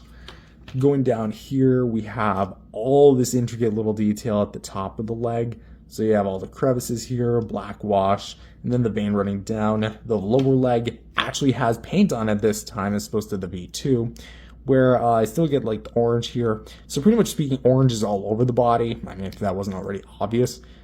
It's all in the crevices, and then you get to the 4-toed feet. I didn't see this one first. Although you think I'd remember that by now. But you get all that orange in the crevices, super well done, as well as the nails, which are actually painted a little bit. You can kind of see that it's got a bit of like a shine to it, and it's also got a bit of the orange, which is a very neat addition. And just one more look at the legs back. Underneath, you do get that detail, but there's not too much in the way of paint, so depending on how that could be. could be a little bit of an issue. So for the tail, again, the exact same detail, but for the actual paint, it's similar, but not exactly the same as what they did with V2, because the top of it features the orange and the yellow mixed in together, and it definitely forms a very, very nice, like, color coat of all these different warm shades of color. I swear, I'm such not a fan of all the freaking fuzz. I hate it. And of course, the orange is going to be continuing in the crevices and even at the bottom of the tail. So look at that. I will say the transition between like the orange, like orange to the side is a bit on the rougher end, but you do get a lot of it. Also, mine's got a bit of like a orange blip right there. So my guess is that when they were painting this, because NECA figures are painted by hand, believe it or not, like maybe up here, I'm guessing like down here, they just kind of screwed that up and it was kind of an oversight. So it's whatever. So one more look at the figure from the bottom, the side, this side, the front, and of course the top. So for the sculpt and paint, I think that as far as the actual colorization execution of it goes, this is going to be my personal favorite of the three. The reason why it's not my personal favorite of the three is because I'm biased towards blue. But as far as the actual execution goes, I have very little complaints about the V3 Godzilla. It has all the right ingredients to make such a really well done, like actual color coded figure. It has black in the right areas, it has red in the right areas, yellows, oranges, and even like, again, orange. Excuse me. I just drank a Monster energy drink before I started. Just all in the right areas, all the cracks and crevices. Basically, aside from the feet, every single piece of this figure is at least painted to some degree. That said, would I really say it's like 100% perfect? No. There is some parts of the paint which I don't necessarily agree with. For example, the inconsistency is like the inside of it. Like here it's painted, there it's not. The little speckle right there, which I am going to count as like a bit of a QC issue on mine. And I definitely do think the, again, part of like the transitioning mainly here goes, because that is kind of abrupt. There's really not too much of like a gradient going on. There is a gradient, but I feel like they could tighten that up a little bit better. But again, those are just minor nitpicks. I think ultimately I'm going to rate this, the sculpt and paint, a 9 out of 10. And yeah, that's basically going to be my personal consensus. All right, let's get a little heated up because it's time to move. Articulation time. And again, same exact mold. No differences, right? Wrong. For the jaw, opens up about that far, closes up about that far, so you can get that amount of range. Now, let's kind of angle up the camera here. Let's get to the head. You look up and down, to the left and to the right, and can swivel. That's right. We have a NECA 2019 figure with an articulated head. Yes, the other two had ball joints at the head, but not like this. Next thing, the neck. A rotation. And you actually go up and down. And using the two, you can go to his right, his left, up and down. Do be careful with scuffs, by the way. And this is because the translucent plastic actually does kind of like take into effect because it is more soft and you can get a bit more like play out of it. So let's kind of continue this with the shoulders. Shoulders, you can go out in a full 360 degrees. For the elbow, we can go out, go in, go twist. For the wrist, we can go down and go up and go a full 360 degrees. The waist, you can actually bend pretty far forward, and you can rear up, and you can get a pretty good rotation. I bet you can do a 360 if you wanted to. Let's kind of move the arms up a bit for this one. The legs, which we can go a full 360 degrees, which is always nice to see. And the knee, we can go straight, we can go forward, and we can swivel. The feet, we can bend down, bend up, and go side to side. And finally, from here to roughly here, there's 10 segments, and we can get a crap ton of range. Like, look at how far this guy's tail curls in. Really kind of like, you do definitely have to like kind of work the joints, but once you actually work it, you can get some pretty decent poses. So you can go up, you can go down and kind of like bend in a little bit. So there is that kind of to point out. And like I made mention before, you can also go to the left and dig in there a little bit to the right. Now, just for like a brief comparison, look at that. Look at this curve. Okay. Now, let's bring in the original.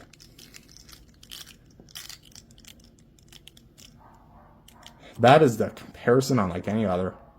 So it's kind of clear because of the translucent plastic, you do get more of like range for this thing.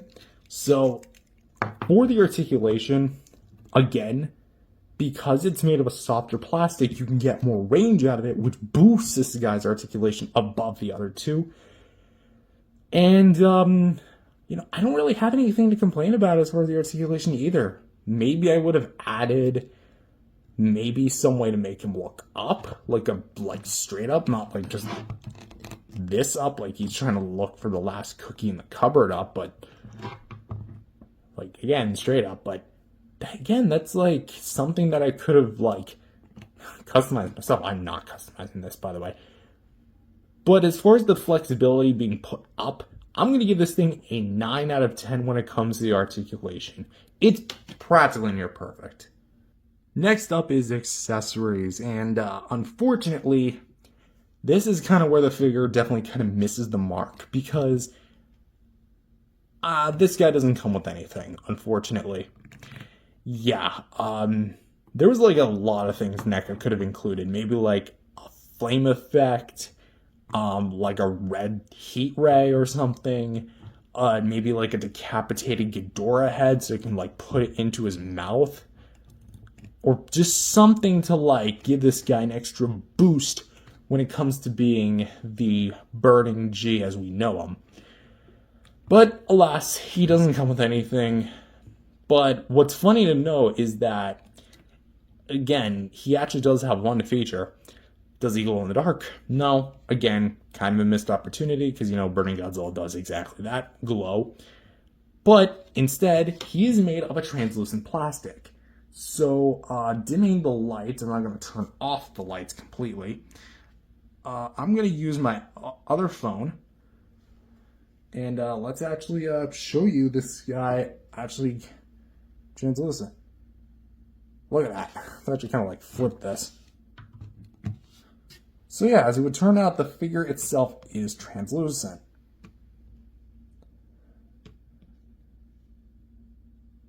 I don't think the fins are they? No, I think they're opaque. Maybe. Yeah, I think they might be. And just to really kind of draw on the point, you can actually kind of see the joints in there because they are made of a more opaque plastic. But yeah, that is basically the translucency. Let's actually get the 90s Burning Godzilla in here so we can actually have a bit of fun with this. Translucent buddies, go! So they glow pretty much similar colors of the red and orange. So let's get you out of here. You already had your review like last month. So for Burning Godzilla, I definitely think that this guy could have come with something. Like, it's kind of funny that the bootleg version of this guy actually does come with a beam, depending on which listing you buy it from, because some others don't. Although what is actually, again, pretty funny is that in my personal experience, and this is 100% true, you can actually use the blue beam from the V2 Godzilla and put it in this guy's mouth. And it actually holds a bit better. I'm probably going to jinx it, but I don't want to like jam it in there, but there you go. You can use it. Anyways, for size comparisons, and you can kind of see what I was talking about when this guy was like the reissue, he hunts up a little bit more. Here he is with the other two, V1 and V2, NECA Godzillas from 2019. And yeah, just to kind of like showcase what I was talking about with the streaks and the veins, they're very different from each other. This vein isn't like this vein, and these three veins are not like these 5, 6 something veins. And let's actually flip it to this side as well. Long tails. There you go. I think you get the point. And here he is with some Playmates figures with the Ultimate Titan King Ghidorah from 2019, which this is obviously in scale, is it not? And the Supercharged Godzilla Evolved, which, let's get rid of Ghidorah for just a moment. Does this pairing not go hard or what? This looks awesome. And finally, here he is with some other NECA Godzilla figures with the NECA 2014 Godzilla. And the next review, the Mothra 2019 V2, which if you're wondering why I'm skipping over V1, it's because my V1 is broken and I don't think it's fair for me to take a look at a damaged one. Want to actually take one look at one that's actually somewhat a bit higher quality. So I'm probably going to track down either a legit one or just a really, really damn good looking bootleg, because the bootleg NECA Mothras are surprisingly close to the original. And for my final thoughts, this guy is amazing. I'm definitely gonna just say that as far as like, if you were to pick out between the 3 versions of the 2019 Godzilla NECA's put out, this is actually gonna be the one to get as far as like the best quality of Godzilla. Because V1, it was cool as far as like being a standard release within the line. V2 had the accessories, but had a bit more problems compared to the V3. V3, I relatively don't have many problems with. It's definitely the one that like I return to the most as far as like how much I personally enjoy it. And although V2 is admittedly my favorite as far as like a visual aesthetic, and is my favorite in general, I kind of find myself returning to the V3 a bit more, specifically because of like how well of a figure it's done. Because if the V2 was like how this one was, with all like the cracks and crevices like really put in, almost looking like Energized from Godzilla from GXK, maybe because like that was a few years later, that probably would have been my favorite. But as far as right now, this one is my favorite. Well, obviously that one's still my favorite, but as far as quality wise, this one's the best one. There's a difference between the best and the favorite, and this one is the best. So, with that said, the articulation is pretty damn sweet, especially because of the soft plastic. Lack of accessories, a bit disappointing, but I can get behind it. And the sculpting paint is near flawless. So overall, I'm going to give this thing a 9 out of 10. So with that said, if you want to look this up, the last place that I know of that actually sold this, costumes.com, I think, unfortunately has this guy sold out. So you're at the mercy of the aftermarket now, ladies and gentlemen. So if you want to get this guy, you have to go on eBay. Resale value is about $40 to $60, depending like if they're boxed or something. So definitely be on the lookout. Also, do not buy any bootlegs. As I say, as I buy like 2 more. Anyway, that said, thank you guys for watching. If you guys enjoyed it, leave a like and subscribe to the channel. And I'll see you guys in the next video for the second last of the NECA Godzilla series on the channel for the 2025 remasters for now. Peace out, everyone. When I said NECA burning Godzilla, I didn't mean this one. I meant this. What the? It's ironic that moths are attracted to light, but this moth is a light. Hello everyone, welcome back to another video. My name is Matthew, and today we're back with another Godzilla review. Today we're continuing our line with the NECA figures, our 2025 remasters of the figures with Mothra V2 from 2019, King of the Monsters. Specifically, this is the poster variant. Now you might have noticed that I skipped over Mothra V1. That is because my Mothra V1 is broken and I have currently no way of replacing it, but I am planning to sometime soon. But for now, I want to actually take a look at something that's relatively good in condition, and yeah, this is my technically, so to speak, substitute for that figure, even though it's its own. So with that said, for now we're going to focus on this figure, which is going to be based on the poster we see for Godzilla King of the Monsters, specifically the poster Soul of Mothra. And it's all in green, and is, again, what this figure is based off of. So with that said,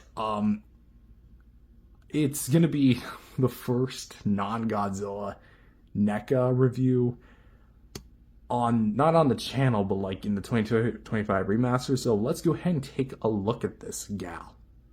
Now we're going to do things a little different here for sculpting and paint because, well, this figure is tiny, very tiny, and there's a lot that goes on with the figure that I wouldn't be able to capture with a regular standard camera. So we're going to zoom in quite well, and hopefully the quality will pick up.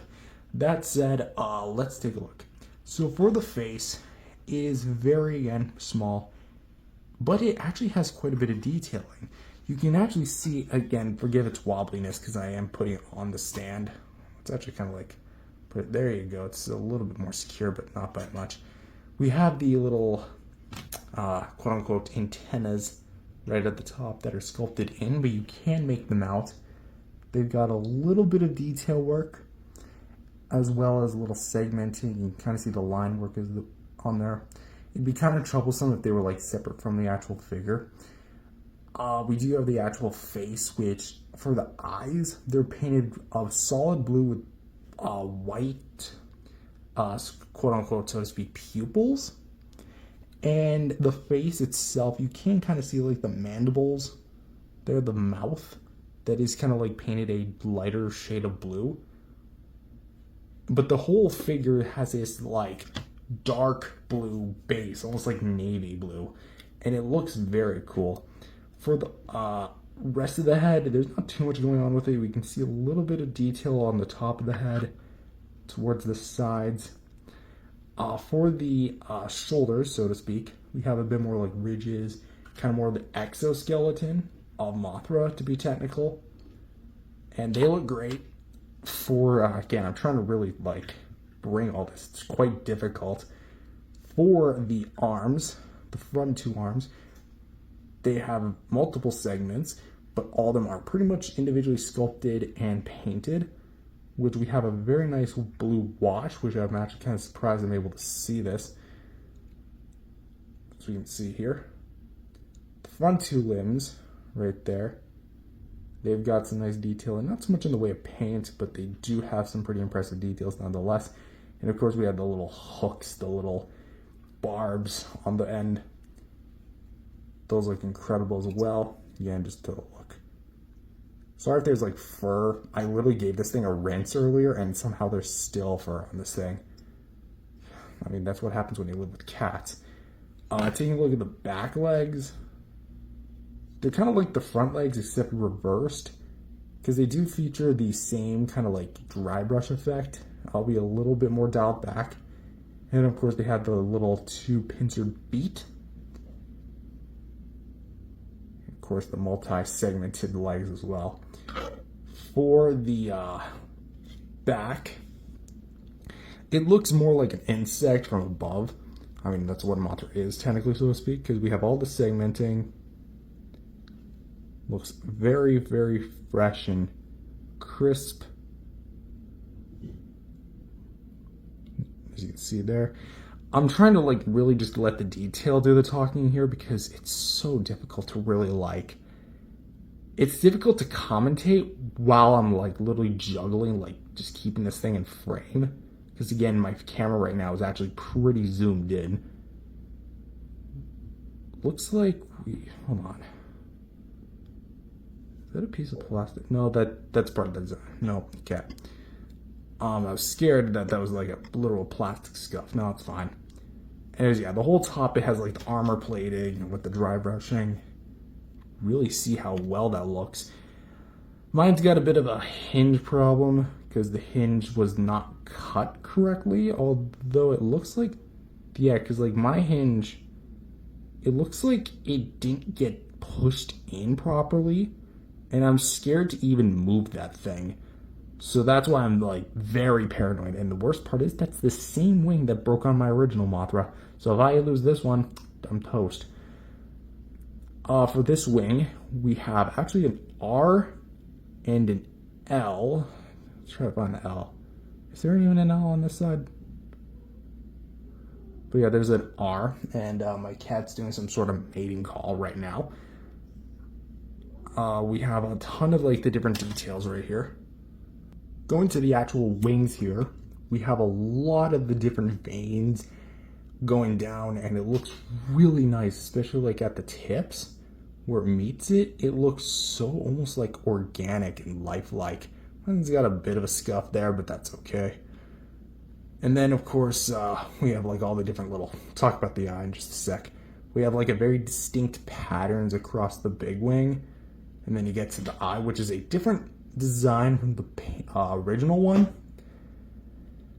And we do have a bit more of like, again, the edges here where it stops right at the tip, just to kind of show from the underside. Really trying my best not to knock this thing into anything. I don't really have anything that would knock into it.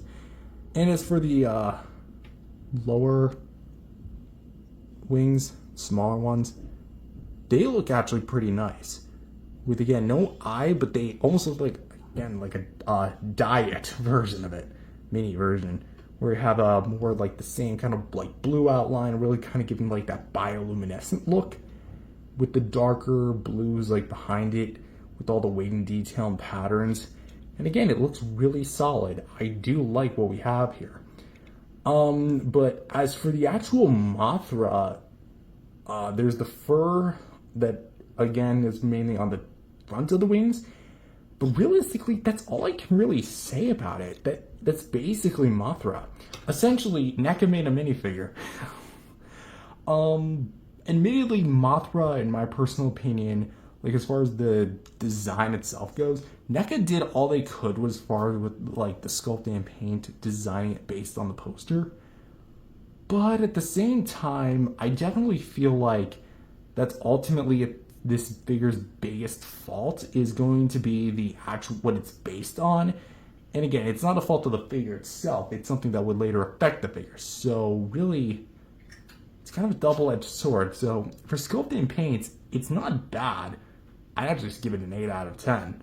I would have maybe added a bit more like color variety, or maybe like a brighter green as opposed to a blue, just to help Mothra stand on her own, well, so to speak, 6 feet a bit better. But yeah. Next up is articulation, and I gotta be careful here because, again, very small. So for the front wings, I mean, the legs, we can go up and down. Let's see if I can get that focused. There we go. It's a very mild swivel or hinge, whatever you want to call it. It's technically a ball peg, but it's because of the way it's sculpted, you're bound to have some problems. For some reason, this leg will not move on me, probably because it's stuck with paint. And yeah, I'm not messing with it. For the back leg, Also, by the way, these middle legs won't move for literally anything. That glue? That might be paint.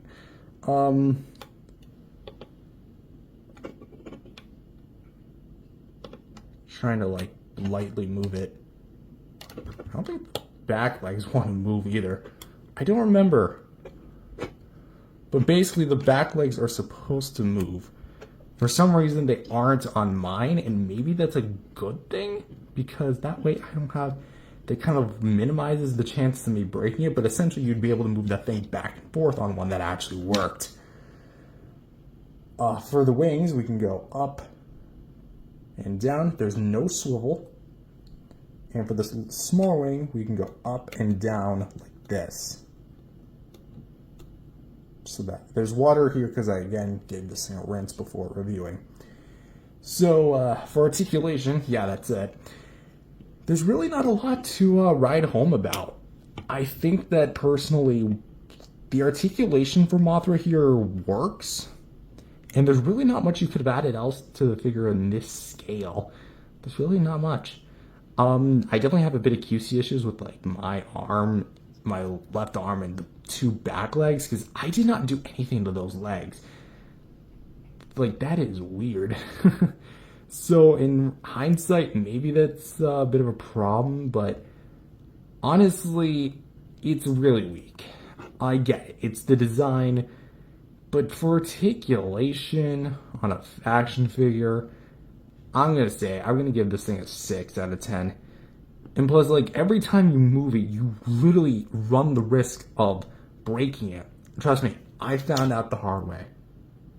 However, thankfully, what Mothra really does come with, that's actually pretty useful, is going to be a cocoon base and a flight rod. Let's talk about it. So first up is the flight rod. This is going to be where you put Mothra. Little, like, not spike, but something that resembles a spike in a little cradle for her. And then you have this clear rod, and then it extends to really kind of like bring a bit more support. And this is where you would peg it in to the cocoon base. Now, this is supposed to be based on the King of the Monsters cocoon base that we see in the movie, which is funny because the actual like cocoon that opens up inside the temple, the adult Mothra never goes in there. So, but essentially it is a broken down cocoon that is highlighted in blue, like a teal. And then you have the darker navy blues, the same spray that the other Mothra, or the Mothra itself, is made of. And it looks great. And there is going to be water because, again, I gave this thing a good rinse. It was hella dusty. But again, we do have some nice line work. Nice, kind of like going up and down, up again, a little bit more lines, and back down. So that's pretty much the big cocoon. For the thing that houses the cocoon, the containment facility, I suppose, it has quite a bit of detail. Like, this screams King of the Monsters. The MonsterVerse never was able to achieve this aesthetic, which is going to be made, it's going to be made of a more like shiny silver plastic, unless this is paint, and the actual base is going to be more of a black color. And then you have the copyright info. Hold on, let's pull that up. Copyright trademark. Is that a? Huh. Okay, I thought that was like the other fingerprint. Okay. All right, so there you go. So to assemble it, you want to make sure, or at least in my I don't think there's any right or wrong way to do it, but you're going to want to make sure this is pointing forward. And you want to actually like take a bit of effort more towards like the base itself and make sure like it really kind of gets in there. There we go. And it's pretty much like, again, static. And this is where the delicate part comes in. You're going to want to make sure this thing is going forward, right? Now, take your Mothra, and you want to make sure that this back part goes in between, just in front of the legs, like this. Let's see if I can actually get that on camera. Freaking troublesome. Frick. And you're going to want to lightly kind of wiggle it in there. Am I even in the cradle? No, I'm not. My depth perception right now is hella wonky because I'm looking at both the screen and in real life. So whatever, you can see it where it's supposed to go. Shimmy Mothra in there. If you're having trouble, use a blow dryer. And she should like basically click in there. And the quote-unquote spike should literally just sit in there and boom. Hold on. Gotta adjust it. Boom. Your Mothra is now levitating across the ground, ready to fly. For the accessories themselves, I feel like they're pretty good. I do like this rod, and I do like the cocoon base, especially the cocoon base. I think I would have preferred a flight arm that had like hinges so you could control where Mothra goes, like maybe have her a little bit levitated down or maybe have it up. That would have been fun. Also, this more applies to the original release, but during NECA's like promotional material, it advertised a Mothra larva that was never, well, it originally was supposed to come with it, but apparently Toho said nope. I don't know why they'd say no to the larva, but they said nope. And yeah, essentially it was an accident, at least as far as I can remember. And yeah, it never came with one. So this is what we do come with. Is it useful? Yes. Because for scale, let me bring in I mean, this technically would apply to size comparisons, but let's bring in just a general Godzilla figure. The one I have currently laying around, the Burning 95 from my Burning Godzilla review, which I actually just filmed. She just stands a bit taller. The 94/95 figures were a bit, like, reared up a bit more than the KOTM Godzillas. So she's a bit taller than that. So I guess in that aspect it works, but at the same time, I would have liked some way that you could like have her a bit more lower to the ground, or like have her like maybe to this side or maybe to this side. But in all actuality, this does work for certain things. It's just, I feel like they severely limits the posing of this figure, because essentially this is it. Even with the articulation, this is it. This is what your Mothra is going to look like. You open up, put it together, this is what's going to look like. Godzilla figures, you can pose however you want. Make this guy do a handstand, right? You're going to have a bit of a stand, but you can do it like that. This Mothra is going to stay like this. Granted, that doesn't sound like that big of a problem, but really, I kind of want some variety. Like, Hyatt actually did the right approach and gave this thing, I think, an articulated stand. NECA couldn't do that. So, of course, I'm comparing a company that doesn't have the license versus one that does. But at the same time, come on. So, accessories, I'm going to say 7 out of 10. Great cocoon base, and I like the inclusion of the rod, but the rod could have been something so much more. And for some size comparisons, here she is with the somewhat classic NECA Toho Godzillas, with, like I made mention earlier, the NECA 1995 Burning Godzilla from Godzilla vs. Destroyer, and the Mothra vs. Godzilla 1964, which is kind of funny because NECA never made a 1964 Mothra to go with their 1964 Godzilla. So right as of now, this is basically the closest that you're ever going to get to a Mothra vs. Godzilla if you want one. And here she is compared to her boyfriend, the NECA Godzilla 2019 V2, which is also technically, so to speak, a poster variant. And these two are so good together. I kid you not. They're obviously blue and blue, so it makes sense. But it's just so cool seeing these two together and just really showcasing their blue and bioluminescent colors shine off each other. Not literally, but they go well with each other, and I'm really happy that I have these two on the shelf together. And finally, here she is with the NECA Rodan, also from King of the Monsters, which is going to be the final, for now, NECA Godzilla review for the 2025 remaster line. And so overall, what do I think of this figure? I think that this figure all around is alright. It's nothing mind-blowing. It's nothing like, this is figure of the year, no. I think that this figure is pretty good. Actually, it's just good. Is it bad? No. It's just incredibly weak. And I literally mean that too when it comes to the structural integrity of this figure. Essentially, you are at risk breaking this thing as soon as you open this. Which, in my personal opinion, kind of makes me wish I was an inbox collector. Although half of the figures I did get were out of box. But let me put it this way.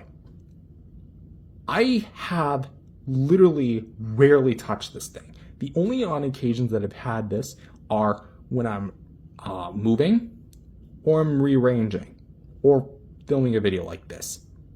That is why I opted to use the Playmates figure as opposed to the NECA figure when I'm using Mothra for the Angry Godzilla show. As for this figure in general, NECA did everything they could with this Mothra. I feel like they did it as good as they could do with it. That said, the problems really arise from the movie scale, the movie design. Because of the way Mothra was done in the film, that they should have really kind of like thought to themselves, would this work in action figure form? Because there would have been action figures for the film, and here we are. Essentially, Mothra is a minifigure with a stand. And if you like Mothra, or what you see, I'm stuttering the hell. It warrants a purchase, at least to me. But if you are someone who does not want to constantly be paranoid of, oh, am I going to break this figure? Don't even look at this. If you want a more structurally sound Mothra, I would honestly suggest just getting the Playmates. Because Playmates is coming out with a brand new King of the Monsters blue Mothra of their own. Same as this, except a little bit brighter. As well as their own Burning Godzilla. I gotta get my hands on those.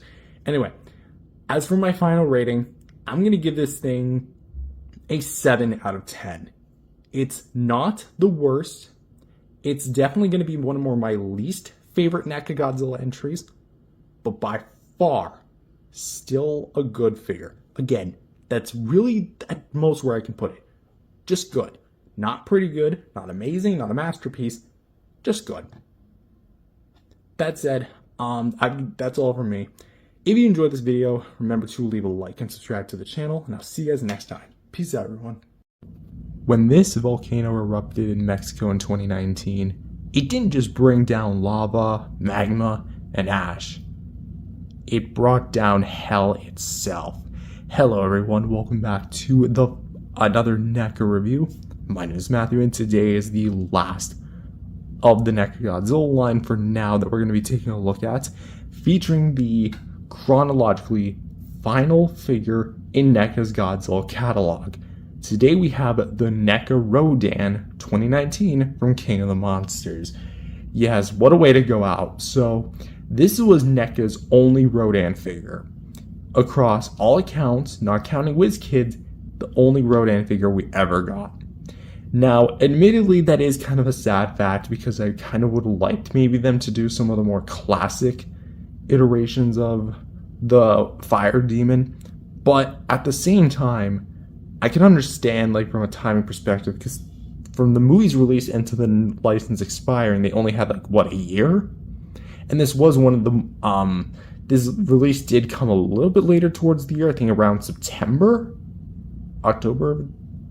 I think that's when I got this guy. Anyway, so yeah, this is going to be the final NECA Godzilla review for now. So with that said, let's jump right on in to Rodan himself.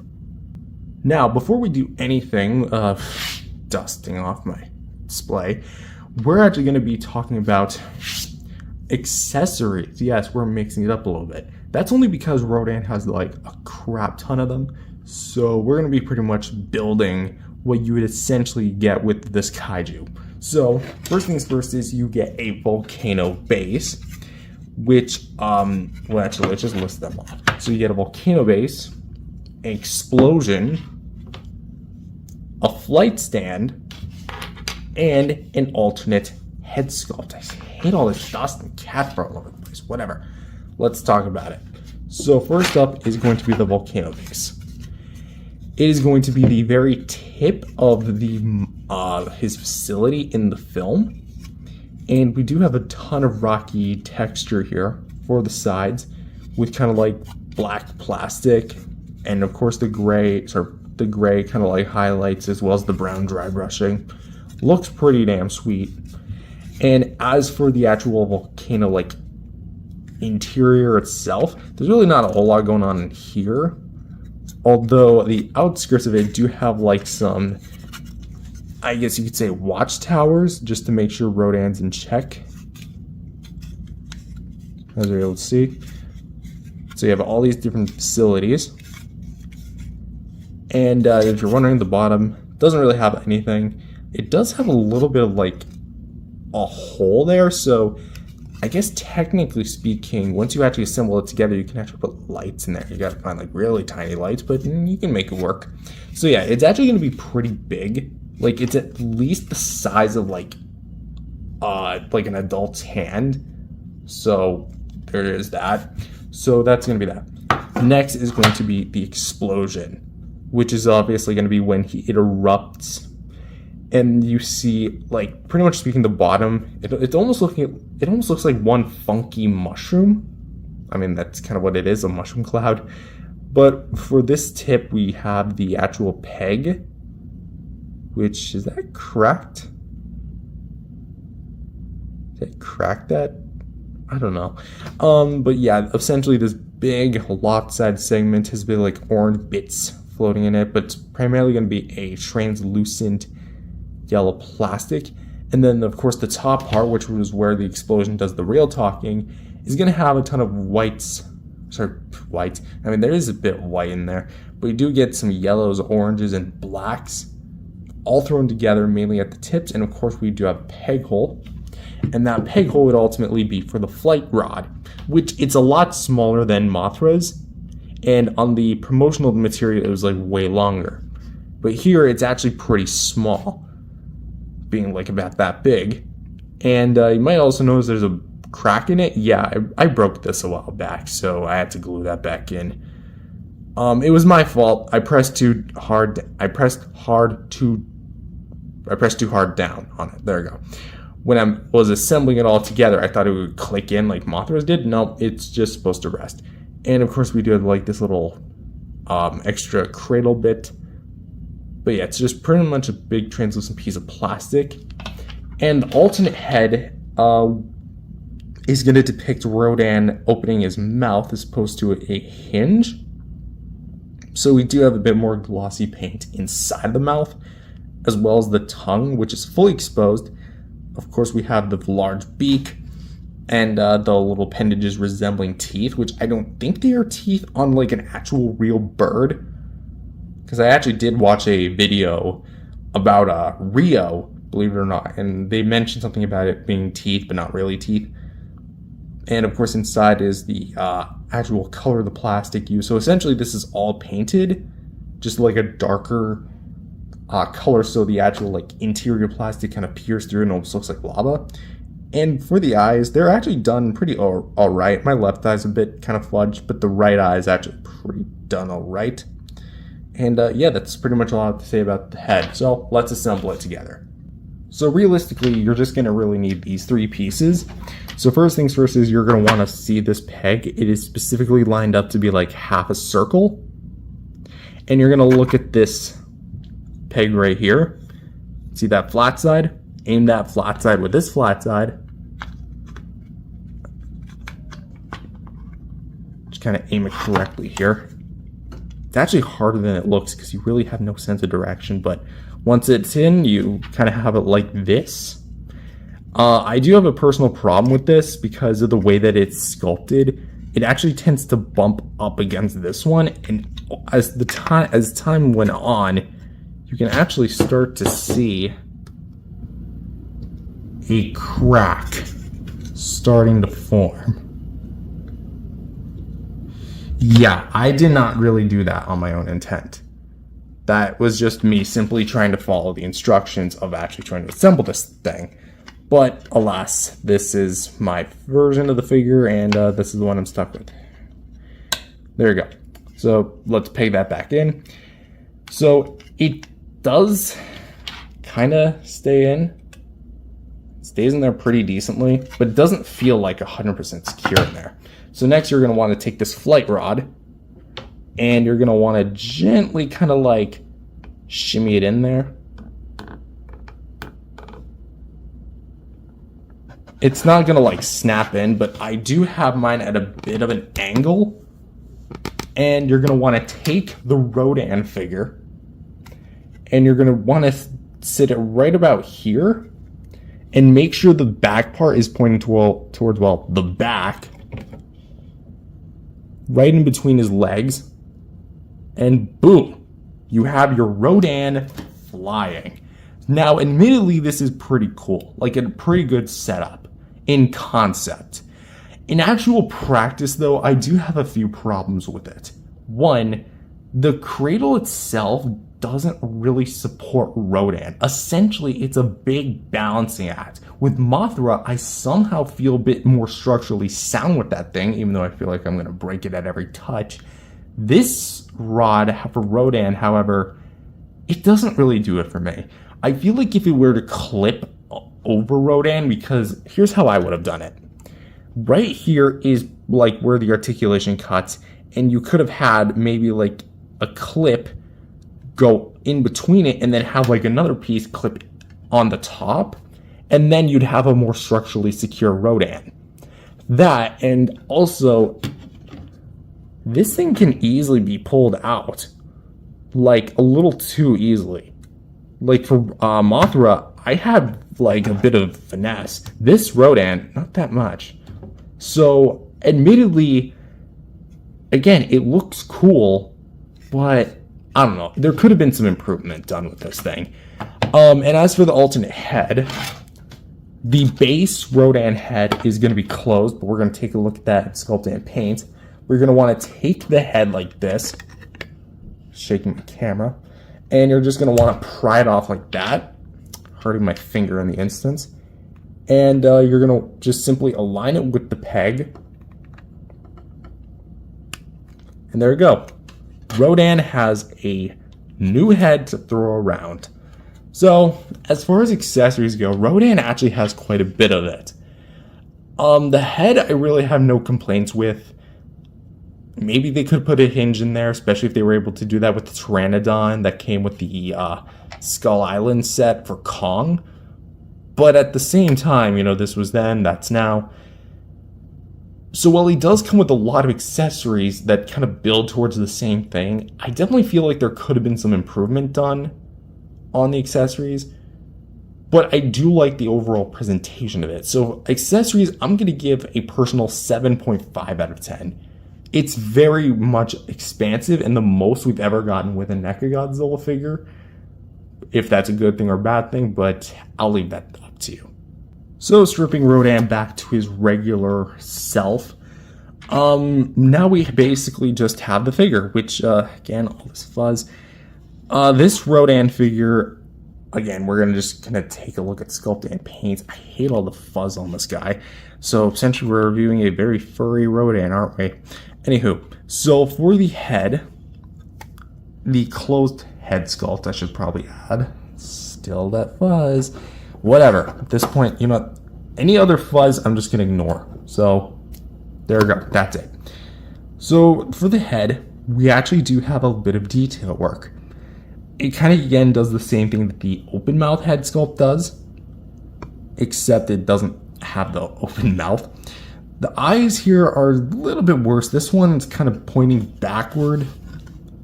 This one's more pointing forward. So it's clear that the application on this head isn't necessarily the best, which is why I prefer the open mouth head sculpt.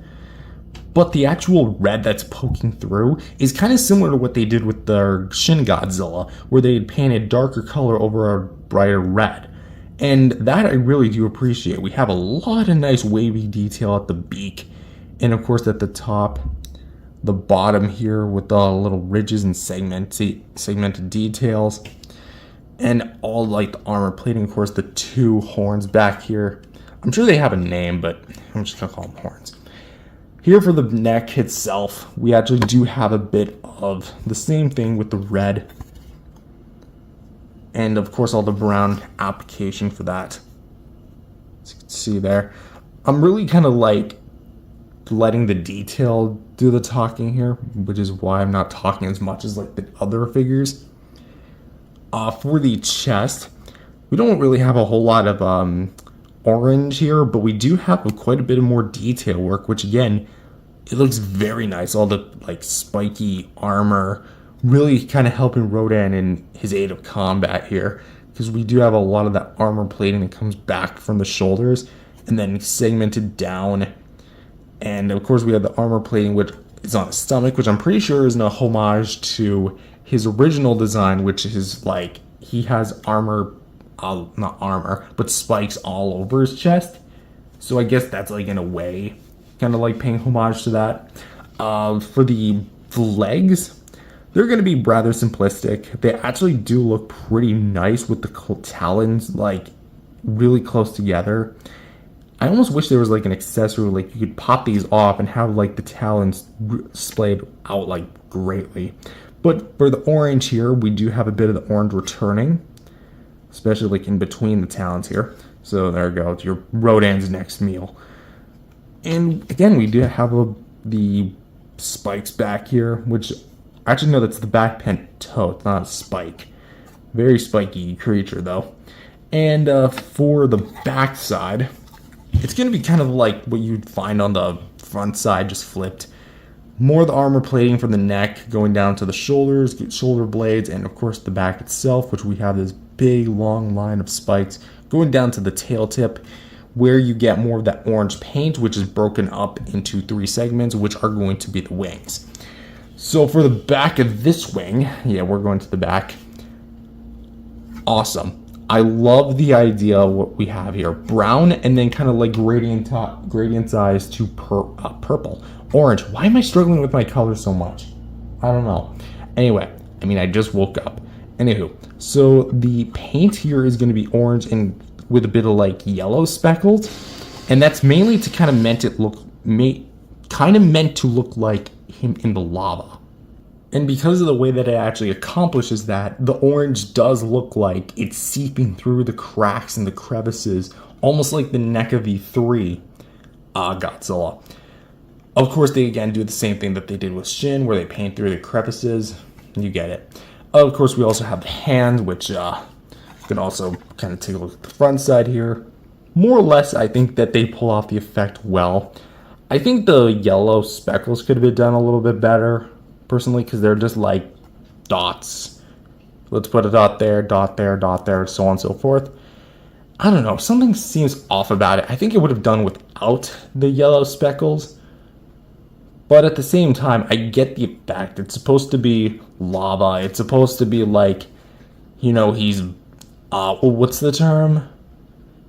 Biovolcanic, I think. Yeah. So we have this elongated arm, which you never really think about how long his arm truly is. But we do have his whole shoulder with the 3 fingers, technically speaking 4th, that being the wing,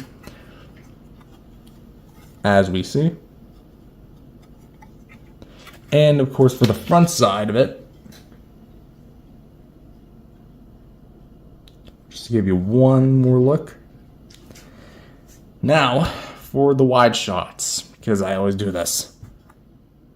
Front shot, kind of more extended, behind, from above, and of course to the side, like that and that. So, for Rodan, sculpt and paint-wise, I would say Rodan is pretty good.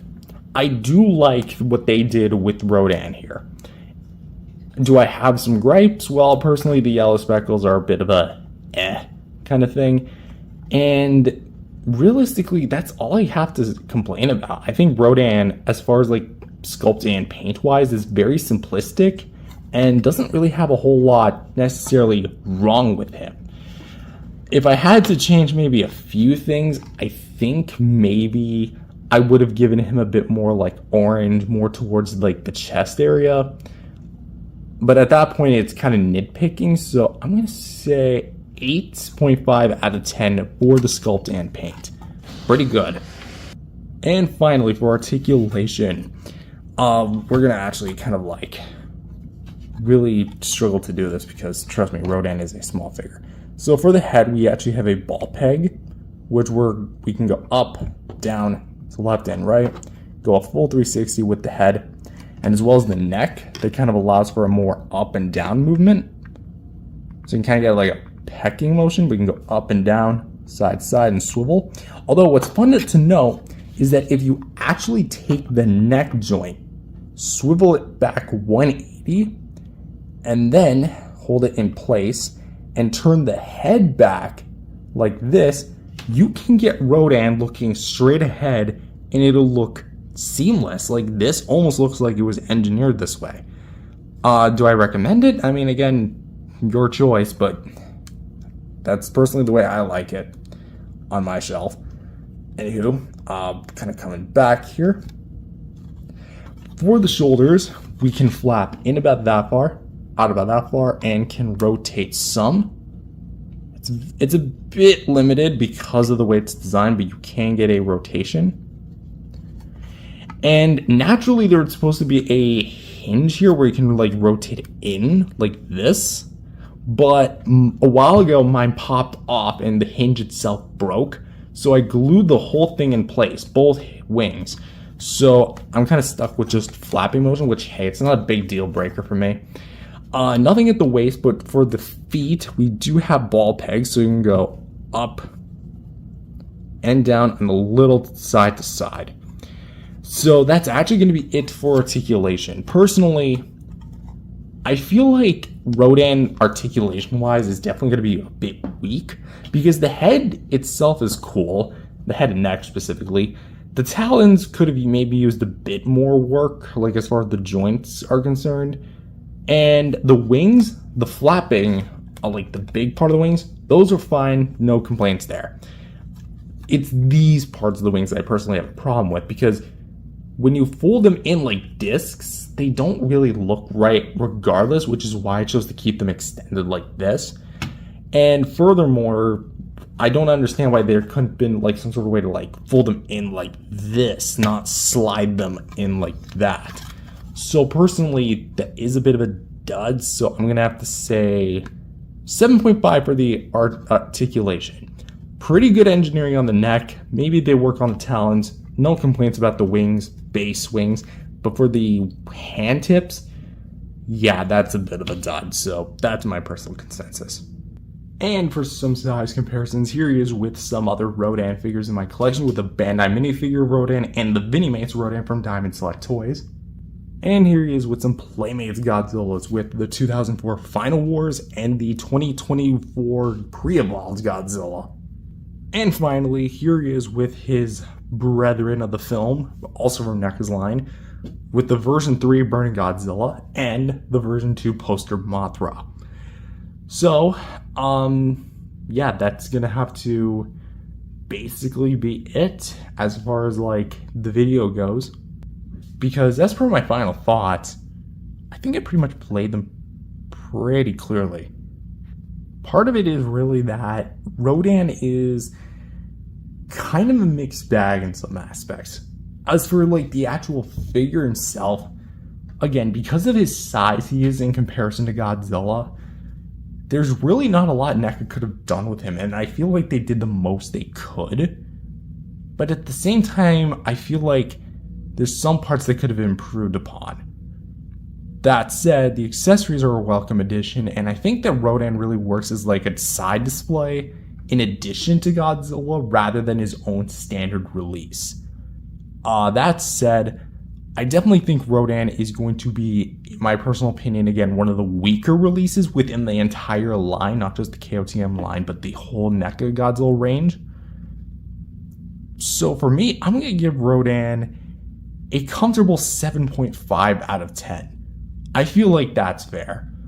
As well as, it's a bit above Mothra, but definitely not any Godzilla. But That said, that's all I've got, really.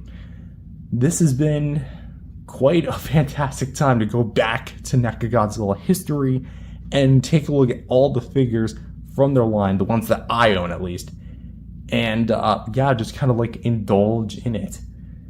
Really going back to where it kind of all began, because this was my first figure line. I got the NECA 54 and the NES for Christmas of 2015, and here I am now taking a look at the near whole line. I know I did miss or skip a few, like the 94 and Mothra V2, or Mothra V1, but that's only because I plan to replace those with better, like, fixed NECA figures, which I can actually do. And as for the ones that I missed, 2001, 2003 Hyper Maser Blast, and 1985, those will come at a later date. I'm definitely planning to buy those sometime during the before the end of this year, because I just want to end my NECA Godzilla collection and actually have the whole line, because I think it's about time, you know. I'm very slow when it comes to collecting things, but don't blame me. But then again, I want to thank you guys for watching this video, as well as the line of NECA Godzilla revisits.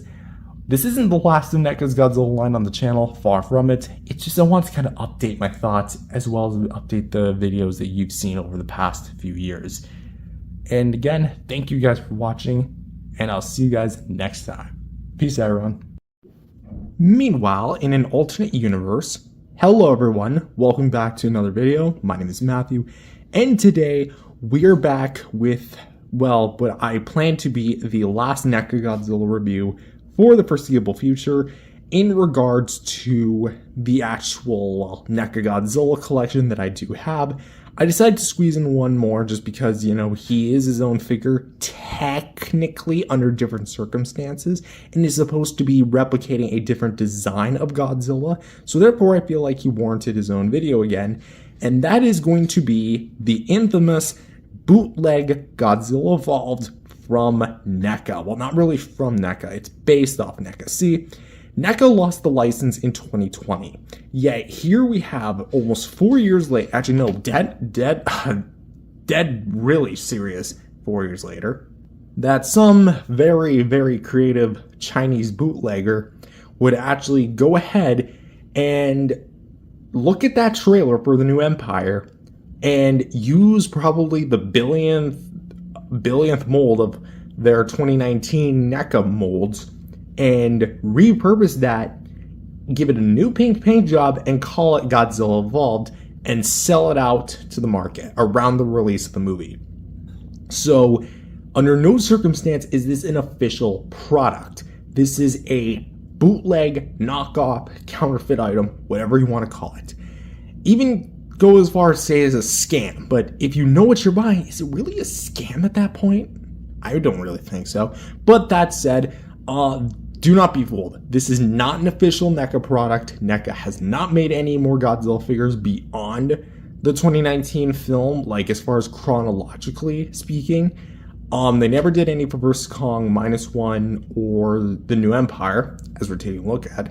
And I doubt that they're going to do anything for Supernova. They did release that little Godzilla Ben and Cooper kit in it, but that's a whole different topic. Anyway, going back to this figure, yes, I did review this last year, but we're going to take a more HD definition, high quality look at this thing just to really kind of cram it down. So without further ado, let's go ahead and jump into the figure. So starting off with the sculpt and paint, I think it's become evident by now of what figure this is supposed to be based on. And because NECA never technically did a evolved sculpt, because they don't have the license anymore, whoever decided to design this bootleg decided to use the 2019 mold and give it the colors of the evolved Godzilla, and here you go. The evolved Godzilla was a lot more skinnier, taller, and leaner in terms of overall design, plus had a lot more spikier features. The 2019 to 2024 design was a lot chunkier and looked more like a traditional Godzilla. That said, when you really clash those two, you get something like this. So, for the face, the sculpt, because it uses the 2019 mold just slightly dialed down, I'll say as far as this is like if you're to put the 2019 sculpt on a dial, you have 10 being the highest detail, 1 being the lowest amount of detail, on par with like a Super 7 figure, and 10 being like the original NECA sculpt, I would say that this goes down to roughly about an 8, because when you constantly scan and reuse molds, you're gonna lose some of the finer details, and that's especially what happened here. For the face, again, the mold itself is actually pretty good, and I do like that most of the detail does return here. We have the ridges on the side, the scales at the front, and cat fur for like the billionth time. A very crooked face, but that's only because of the way it was molded, and actually some pretty nice detailing on the nostrils, top of the head, and of course the sides and the bottom of the jaw. But comes in the paint, and well, that's kind of where all the good stuff about the head ends. Because admittedly, the paint has the right idea. It knows where it's supposed to go, but doesn't really do it that well. See, instead of actually like giving this thing new molded details for the face, they actually just painted 3 lines across his brow and 1 line across his head, so it almost looks like he's an Avatar character. And I mean the Nickelodeon series, not the one with the, I think James Cameron directed? I think so. Anyways, yeah, so pink lines going all the way to the back. That's supposed to be like the little spiky bits on his face. That's what it's supposed to resemble. The nose actually has a bit of metallic wash, which is actually pretty cool.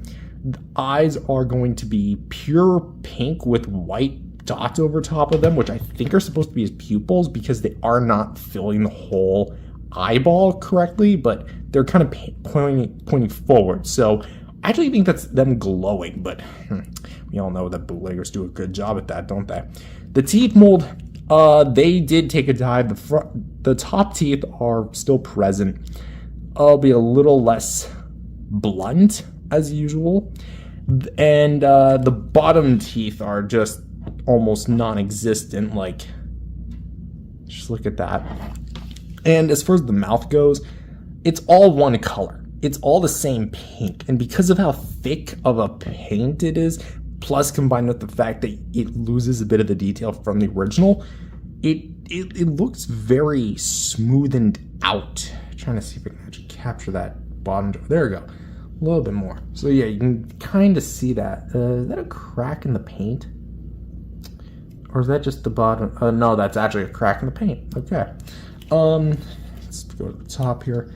Yeah, so there's a bit of scuffage in mine. I think that's honestly from me, but still doesn't change the fact of like how overall crummy of a paint job it is. So there is that. Next we have the gills, which, I mean, hey, they tried, you know, they tried painting it as far as like making it look like it's glowing like in the trailer, but obviously it doesn't really look the best. In fact, they're not even aligned properly, which, come on, bootleggers, you had one job. I mean, this is a bootleg, so you're getting what you paid for. You should know what's coming. For the actual, like, details and whatnot, again, the metallic dry brush is actually the thing I do like about this. It does make a return here for the front, and then you do get, like, that pink spray towards the back, which does kind of cake in a lot of the details, but again, you do get a lot of the nice ridges and scales and whatnot. For we're going to just talk about the chest. Again, the metallic wash is on full effect here, giving it a very nice, almost crisp detail. This almost looks like something you'd find on a legit figure. I'm actually that serious. Maybe a bit more better than like the controlling department of what side is painted, what side's not. But the whole like side of this arm is entirely caked in that very nice dry brushing, and I do like that a lot. And maybe got a little too much cakeage right there, but that's okay. This side definitely got a bit less, I would say, but definitely has a lot of the nice spray and like all the little segmenting of the scales here. Again, I'll be saying like you can see right there the rendering of it just doesn't look as crisp as the original one does. So there is all that. You get a little bit like pink splotches here and there. for the sides. It's going to be kind of like a combo of the pink and the, what is it, the silver? I don't know why I struggle to say silver. But yeah, basically this is Barbenheimer, the figure.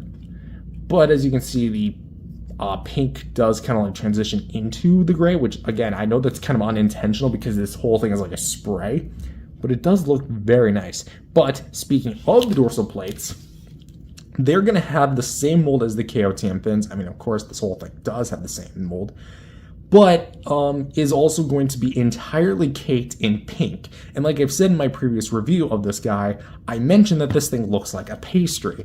I still stand by that. This thing honestly just looks like ice cream or something, just caked on your NECA Godzilla. But that said, the mold does carry out here, and it does look very nice. And color-wise, it does look a bit fun, you know. It's definitely got that bright, bubbly appeal, if you want to consider that an appeal. But at the same time, the white also does kind of, it does kind of wash it a bit. Like, it kind of tries to add a bit of more detail work, a bit more definition, but kind of bites him in the butt because of how inconsistent it is. Because this dorsal plate's got a bit, this one doesn't really, and then you got this one, which has like a whole hodgepodge of it, and then this side of the dorsal plate didn't even really get that much pink. So, I mean, again, consistency be damned, right? So for the legs, again, we got all this like more segmented and muscular detail, all highlighted with the silver. You actually get a mold line right there, which that's not on the original. I've owned my NECA Godzillas for 6 years, and I've never seen that. So, interesting. All like this wash that's probably painted from lead, honestly. Hope not. And yeah, just all dry brushed and looks very nice for like at least a visual aesthetic. Because again, I do like this metallic wash. I do like it a lot. What I don't really like is the fact that you don't really get much paint, and that is a very, very clear mold line on my, let's try zooming in, on my figure. So yeah, access plastic. I get it, it's minor, it's like smaller than my fingernail, but come on. Let's try to see if there's any on the other foot. A little bit. It's not that much, but still a little. But yeah, it also should be worth noting that this guy is pretty shiny. And yeah, so yeah, the peg holes on the feet, the copyright info that indicates that yes, this is a NECA sculpt 2019. They didn't even try to hide that. At least for the bootleggers of the Shin Godzilla, they try to hide that. Where's that effort, huh? Anyway, for the tail, again, the same details as the original. All of this is entirely painted in pink and features the white dry brush. Bottom, more metallic with some mild like pink splotches, even in the segments. So the cleanup isn't necessarily the best, but it is going to be made of a soft plastic, but the detail work is still going to be refined. And the tail tip, I don't even know what happened here because the white just cakes over the pink. So here's one last look at the bottom side. This side, from a top, back, and the front. So for the sculpt and paint, again, because it uses a pre-existing figure mold, it does kind of cheat a bit. But for that figure mold, it's done pretty well. I like the NECA Godzilla 2019 sculpt already, so to actually see it return is pretty well done. It does have a bit of negatives when it comes to like the actual quality and the execution of the sculpt because of how much detail got lost. And the fact that the paint job is, well, to put it simply, aside from the silver, it's kind of pathetic, honestly. It's not the best at all. It's actually pretty bad. But I can respect them for at least putting it in the correct areas. It doesn't put pink where it's not supposed to go and make it look like a completely garbage design. Even though, again, this is the wrong Godzilla design. It's supposed to be a lot skinnier than this. But this was probably just pumped out last minute for the sake of making a quick buck. But that said, how do I rate this, really? Like, with the current... You know, I got it. For the sculpt, we're actually going to break this apart a bit. For the sculpt, I'm going to say 7.5 out of 10. It's a good sculpt. I'll be losing some details from the original, but still pretty good. For the paint, 4 out of 10. Not very good because the paint just looks a little too thick and the white doesn't really help it, but the dry brushing does really elevate this figure where it can go a bit more beyond than just a bootleg, you know, that's really all this is. So its sculpt is really good, its paint is not. So that's how I personally rate it. But if I had to personally rate the entire figure as far as sculpt and paint, I'm going to say 6 out of 10. I feel like that's fair because it's a bit in the middle, not the exact middle, but it's a bit in the middle. And its sculpt and dry brush really helps save this thing from being a total disaster. Because, trust me, despite this thing being a bootleg, it's somehow sculpted better than most of Playmates' earlier figures. So there is that. So yes, that's my final score. Next up is articulation. Now, again, nothing's really changed, but there are some changes from the original. What I mean by this is, well, let's start. First up is a hinge at the jaw, so you can close and open it. A bit of a defect QC issue. I say QC because does QC issues really exist with bootleg products? I don't think so. Because as you can see, the jaw is a bit, well, unhinged, quite literally. So when I press it down, it kind of fixes it, but like it's kind of hard to start spinning. And when I do hinge it again, it starts kind of splitting back up again, and it's a bit of a loose jaw, honestly, because sometimes it'll actually like droop back on me. But right now it's not doing it, but because I literally just pushed it in. But well, yeah. So there's that. For the head and neck, you're basically not going to get any movement, at least not on mine. See, what happened is I ordered this thing without the box. I thought it was going to come in its little clamshell. Nope. It literally just came bubble wrapped with the accessories and the tail in like a bubble wrap.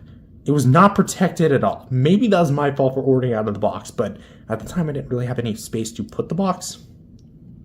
Just notice that it's actually kind of sharp anyway. And what happened was the head broke off in shipping or in transit. Or maybe it was at the factory and they just shipped it off to me anyway and said, screw you, Matthew. And yeah, wound it up with this. So right when I opened it, I had to glue it right in place. There was no way I could repair it because the ball peg itself was broken right at the head. So I basically had no choice but to glue it. Anyways, yeah, so for head articulation, I think you would just get like a mild up and down, side to side rotation, that stuff. But for the neck, even for a bootleg with softer plastic, good luck trying to actually get a decent rotation out of this thing. I mean, okay, I'm kind of doing it here. This is actually the most it's ever moved on me.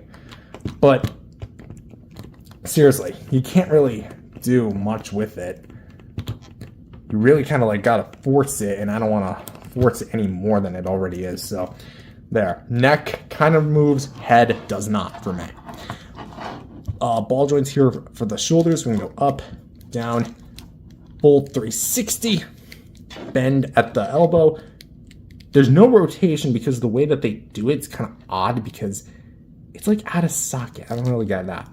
For the wrist, we actually do a full 360 with it, as well as a bit of up and down, but it's primarily going to be a rotation. For the waist, we can go a little side to side, and really not at all up and down. For the legs, we can go a full 360 degrees, and kind of split out to the side a little bit. Hinge here for the knee, as well as a rotation. But if you straighten it out and then try to rotate it, do be cautious of it splitting the hinge, as you can kind of see right at the seam. So as you seam, but don't chain.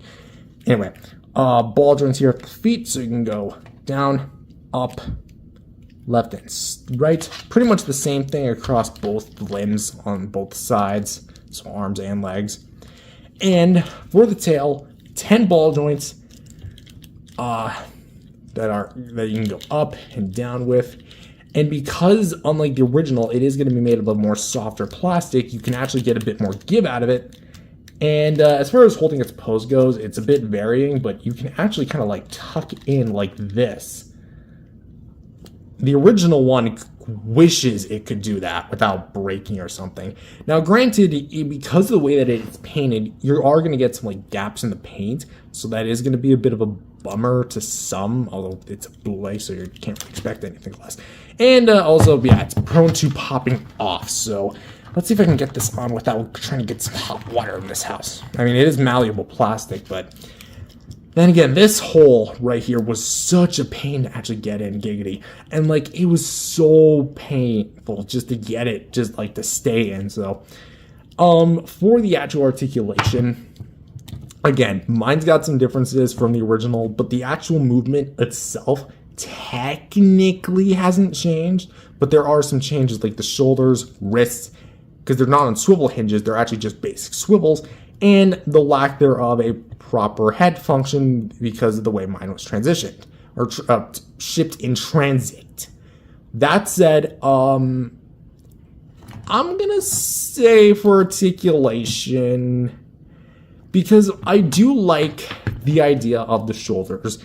The arms, I really don't have too much to complain about. Waist, good luck trying to move that. Legs, pretty good. And the tail, pretty damn sweet. So I would personally say 6 out of 10 for the articulation. Actually, no, let's bump that up to a 0.5. 6.5 for the articulation. I say that because the head, waist, and I guess, so to speak, jaw as well, they just do not want to move. Because like, that's 4 joints on what's supposed to be like the most expressive parts of a figure. So yeah, that's, you know, actually no, one more bump up, 7. Let's go 7 out of 10. I feel like that's fair enough. For the accessories, because he actually does come with some, believe it or not, he comes with a beam effect and an impact base.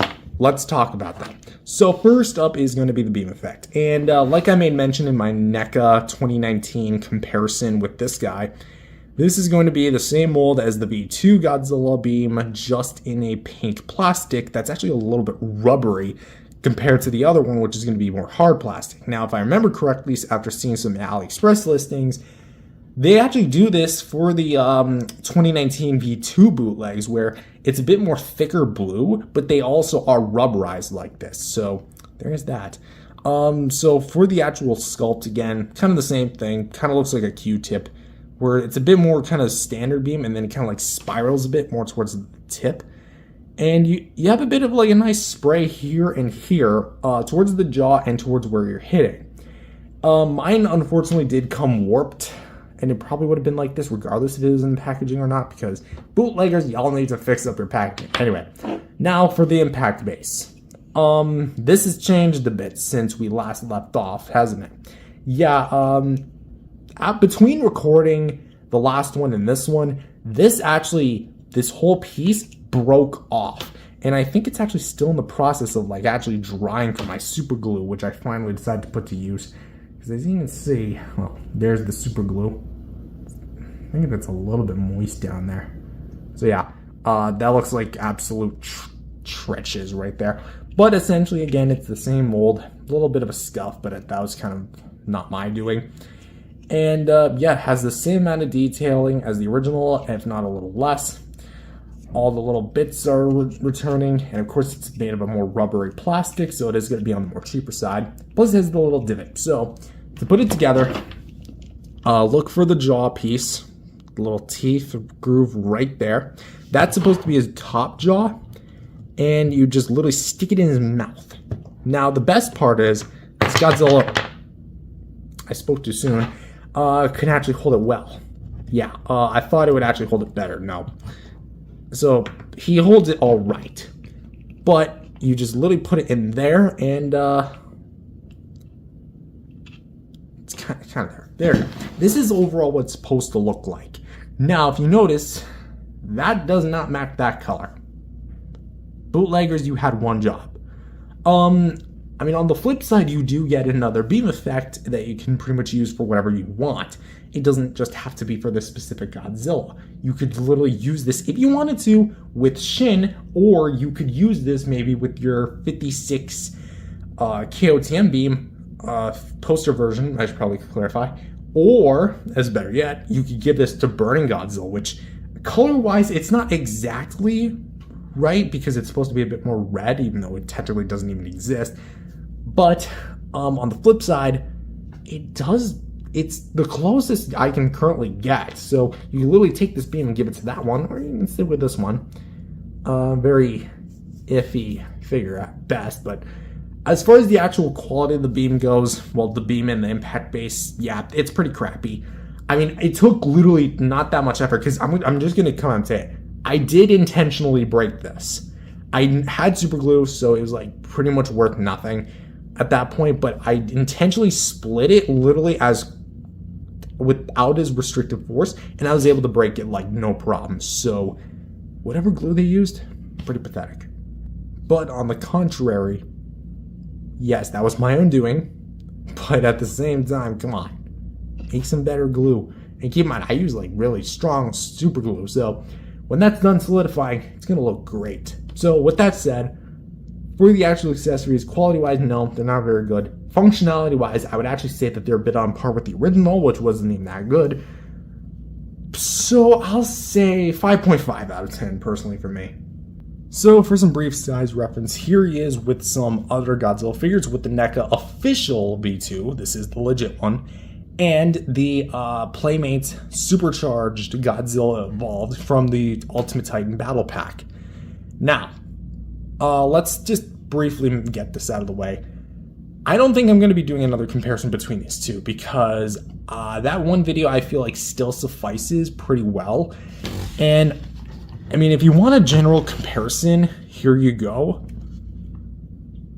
Here's the bootleg versus the original. It's intended to be this specific version because not only is it sprayed almost the exact same way, but it also comes with the same accessories, just different colors. Plus, their base coloring is almost nearly the same, being dark charcoal grayish black. So, with that said, as far as like the sheer quality of it goes, NECA absolutely blows the bootleg out of the water. I think the only thing that the Playmates, the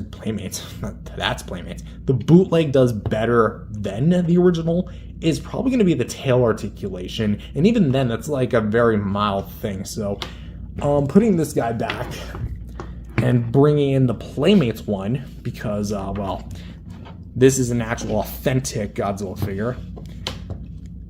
This is kind of like what I meant by different designs. A lot skinnier, a lot more bulky. So there's that. And so overall, what do I think of this figure? I'm going to be a bit honest. Taking a more critical look at this thing, yeah, it kind of sucks. The sculpt itself is still pretty good, even though it took a dive from the original. Its paint is pretty much abysmal, but its dry brushing does save it. Its articulation is a bit restrictive, even if it's based on the NECA Godzilla 2019 mold, and its accessories are a bit sloppy. But as a whole package, you're getting quite a bit, because let's assume that this is about $20 to $25. This isn't a bad route. Well, as far as like the quantity of the package, because you get a Godzilla, a beam effect, and an impact base for $25. That's a good deal, even though that deal was well better done in 2019, but you get it. I'm still hurting. I'm still hurting after NECA's loss. That said, this figure quality-wise, again, pretty much sucks, but I kind of like it. Really speaking personally, I kind of find myself returning to this thing every now and then, as you can tell.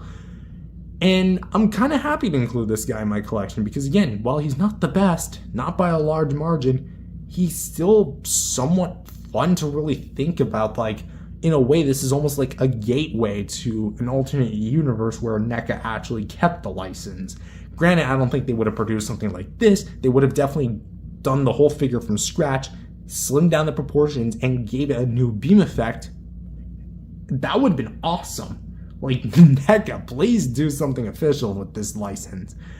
That said, I think as far as judging this figure on its own, which, by the way, it is worth mentioning that there are multiple versions of this guy, with like different splash effects, harder plastic, and different paint jobs. This is the one I own, and it's actually based on the higher Godzilla, believe it or not. So technically speaking, this is a higher Godzilla bootleg.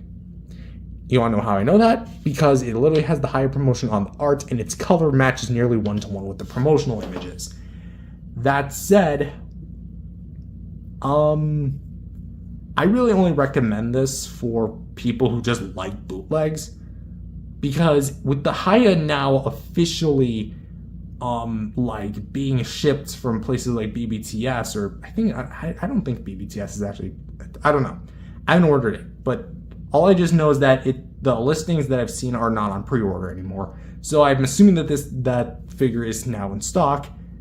There's really no reason to look at this. There really isn't.